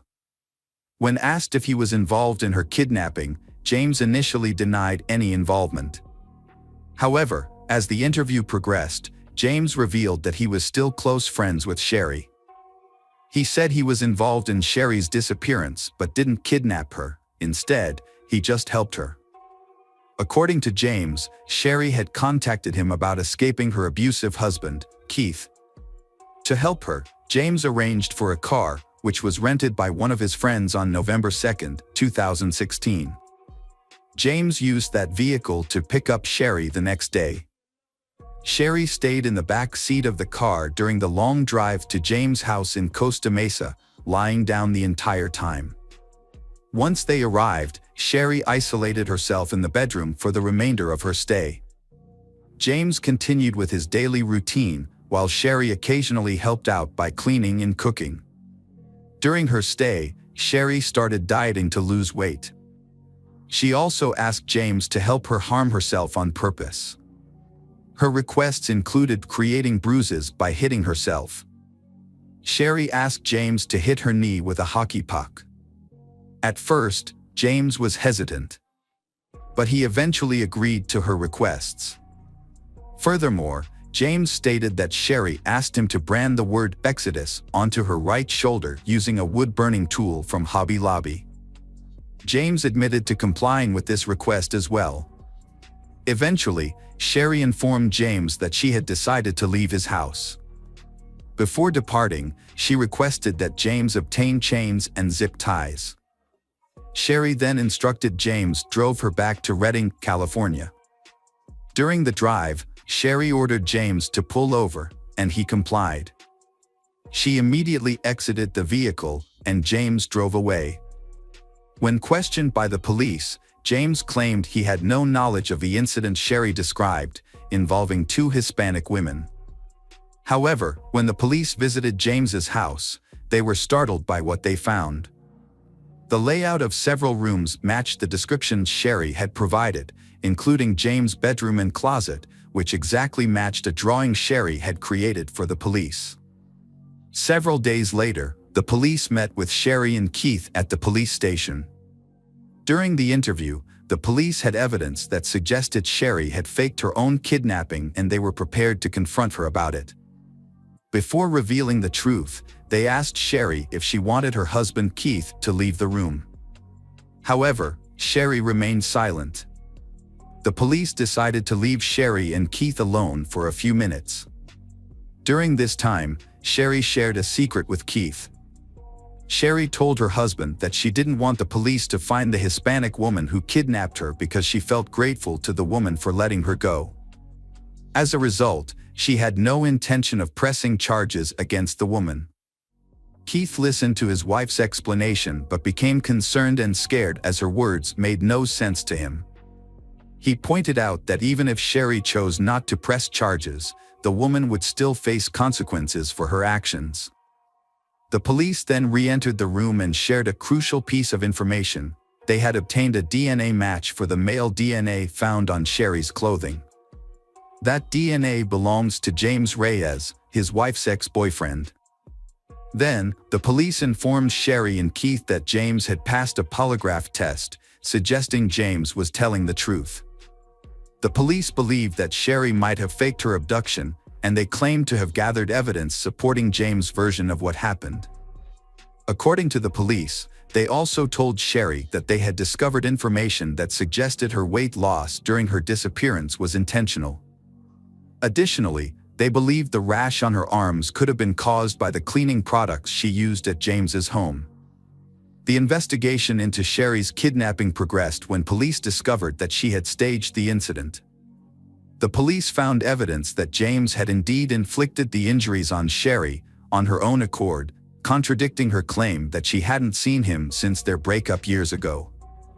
Specifically, police claimed to have discovered that James had used a wooden object purchased from Hobby Lobby to brand Sherry. They also discovered that Sherry's broken nose was the result of self-inflicted injuries with a hockey stick. Despite this damning evidence, Sherry continued to deny any involvement in her disappearance. However, James provided the police with details about Sherry's disappearance that only someone with insider knowledge would know. Consequently, on March 3, 2022, Sherry was arrested by the FBI for lying to federal agents and faking her own abduction. 6 weeks later, she agreed to plead guilty to these charges as part of a plea deal with federal prosecutors. In the subsequent sentencing, Sherry's defense team requested a lenient sentence of 1 month in prison and 7 months of home detention. However, the prosecution recommended a more severe 18-month sentence.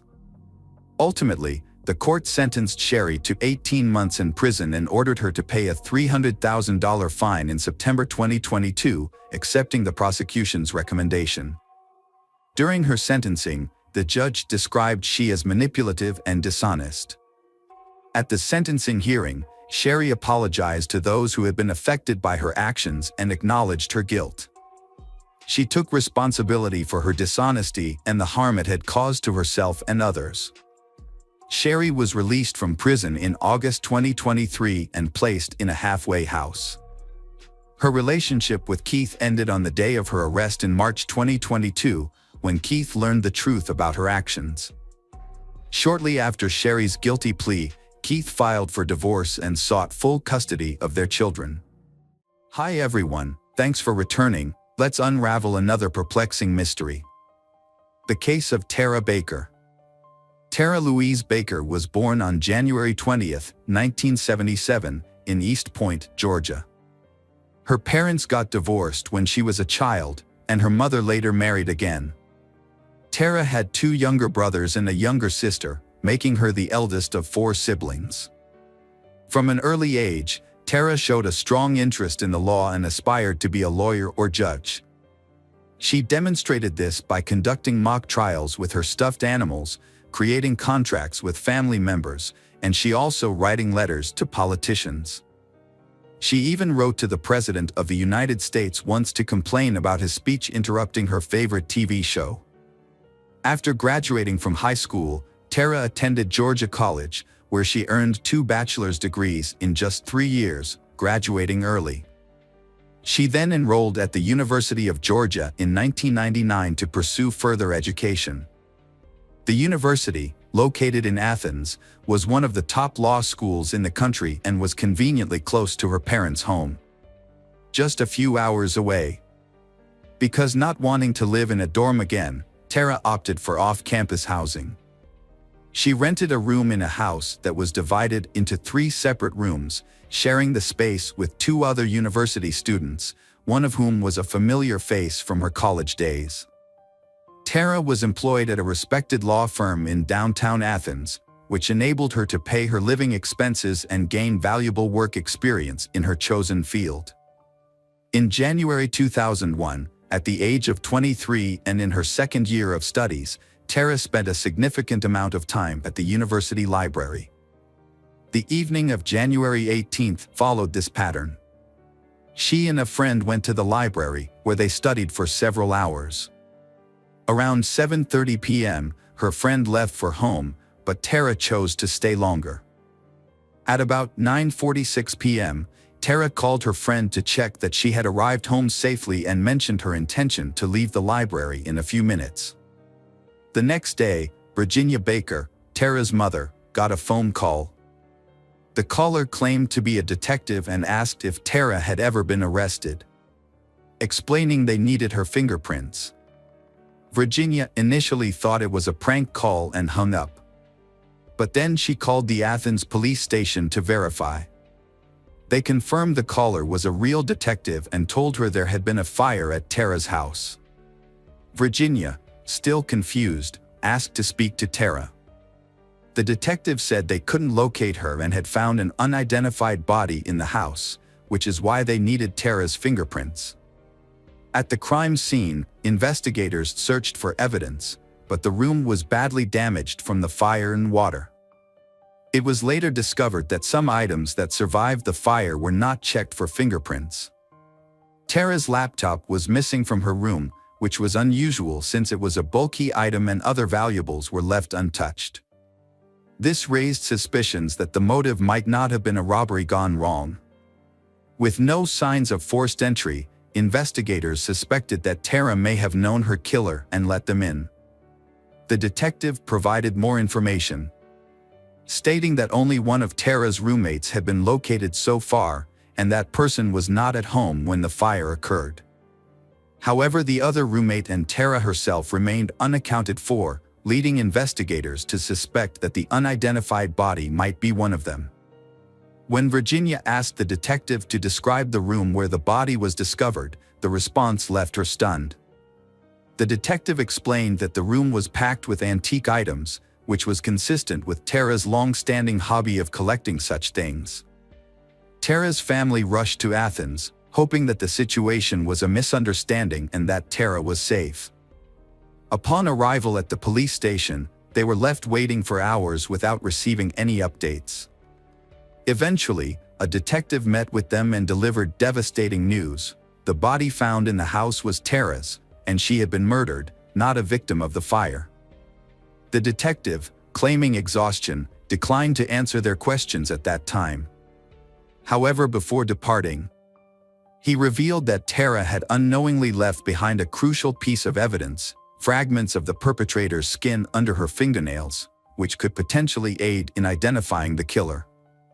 Tara's relatives were shocked and devastated by the news of her murder. The police refused to provide them with more information, despite their repeated pleas. Desperate for answers, the family made multiple attempts to contact the police, but were continually rebuffed. In fact, the police department never reached out to the family on their own, forcing Tara's relatives to repeatedly call and visit the station to gather scraps of information. Over time, they were able to slowly piece together some details of what had occurred.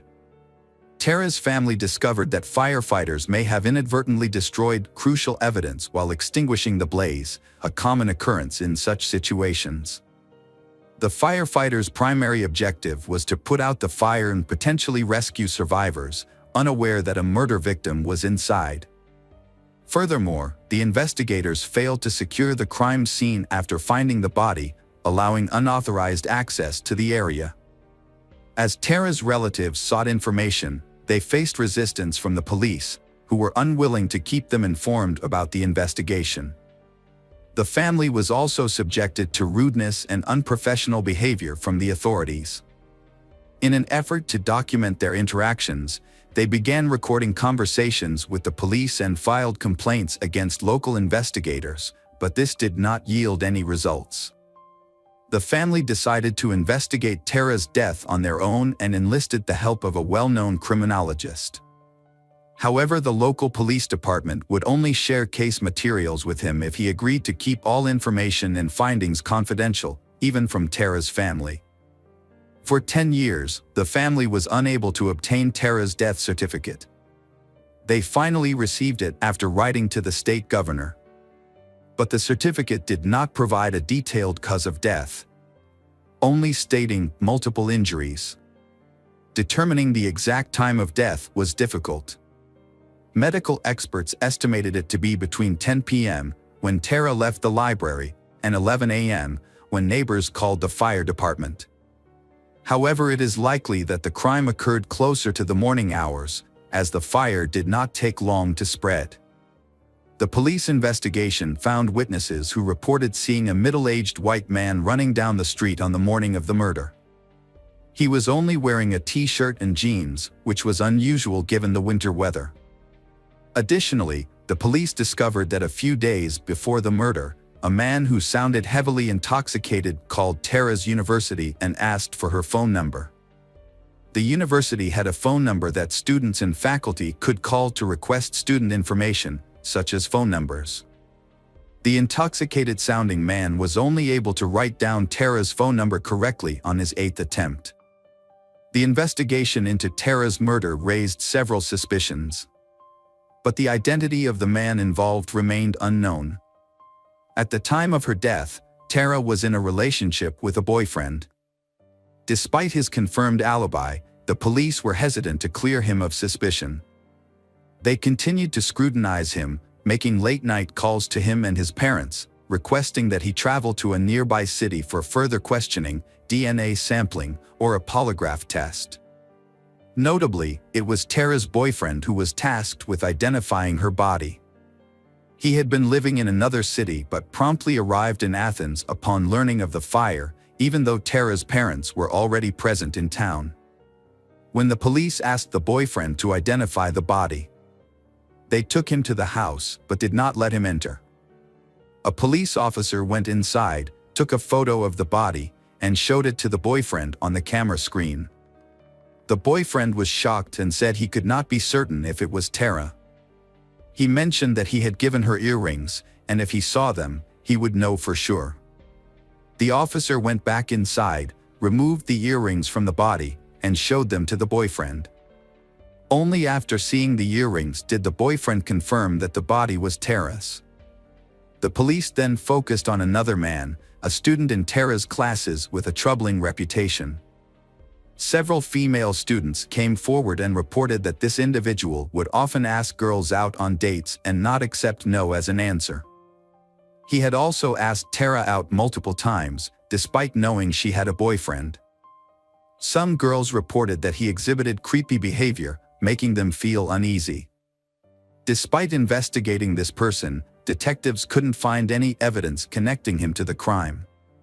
In a contentious move, they even asked Tara's friends to monitor him, but it yielded no results. Investigators also considered another suspect, an attorney at Tara's workplace. They discovered that just before the murder, he began acting strangely. This attorney had been part of a close-knit group of colleagues who regularly socialized outside of work. But he abruptly stopped participating in their gatherings. Moreover, just days before the incident, he had informed Tara that he would be unable to attend her birthday celebration, which was set to take place the day after the murder. On January 19th, before the fire began, one of Tara's colleagues attempted to persuade him to change his mind and attend the celebration, as Tara valued their friendship and was hurt by his sudden refusal. The colleague visited his office but found him absent, which was unusual given that his workday had already started. He was typically present in the office during morning hours, but not on that particular day. The colleague also checked his schedule, wondering if he had meetings, but it was empty. He failed to show up to work that day, but the following day, he visited another colleague's house and acted strangely. Many people who knew the attorney suspected he regularly used illicit substances, which may have contributed to his erratic behavior. However, another detail raised more suspicion. His colleague noticed several fresh scratches on his neck. It was previously discovered that skin particles from the perpetrator were found under Tara's nails, indicating she likely scratched her attacker. The attorney claimed the scratches on his neck came from a cat and denied any involvement in Tara's murder. His behavior became even more bizarre when asked who he thought committed the crime. He suddenly became agitated, shouting that it was Tara's father, but failed to provide any explanation or evidence to support this accusation. A further unusual circumstance was the sudden resignation of the attorney a few months after the murder, followed by his departure from the state. It remains unclear if the police ever compared his DNA to the samples found under the victim's fingernails or if these samples were even analyzed. As with other aspects of the investigation, the detectives did not disclose any information, not even to Tara's family. Subsequent police findings revealed that the attorney had been discreetly involved with two female colleagues from his workplace, despite the fact that he got married. This discovery could potentially explain his peculiar behavior and unexplained absences from work. Additionally, both women claimed they were certain he was using illegal substances. Police found no evidence linking the lawyer to the murder, clearing him as a suspect. A maintenance company with access to a spare key was also questioned, but yielded no results.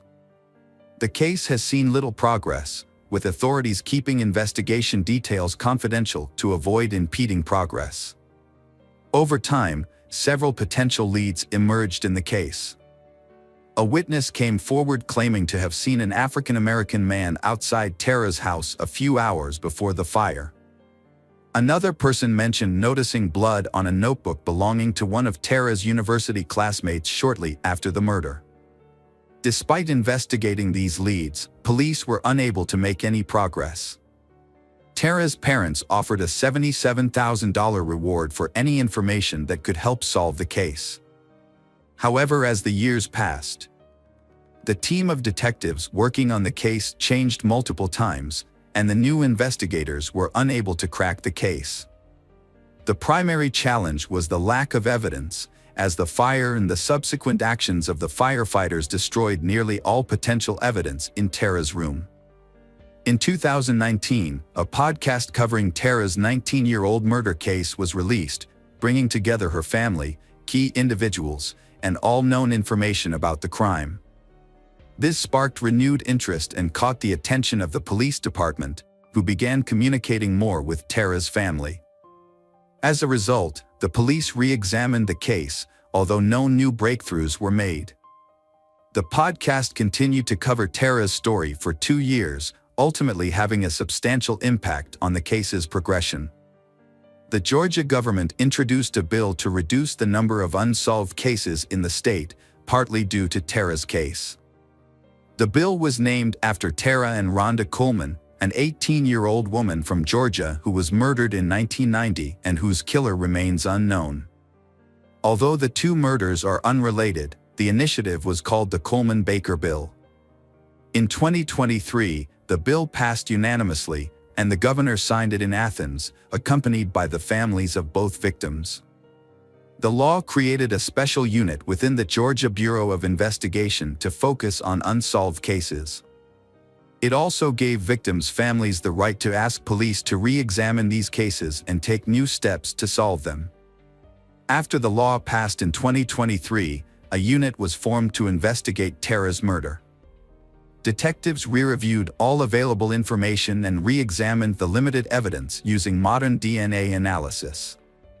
This process took several months until a breakthrough was announced at a press conference on May 13, 2024.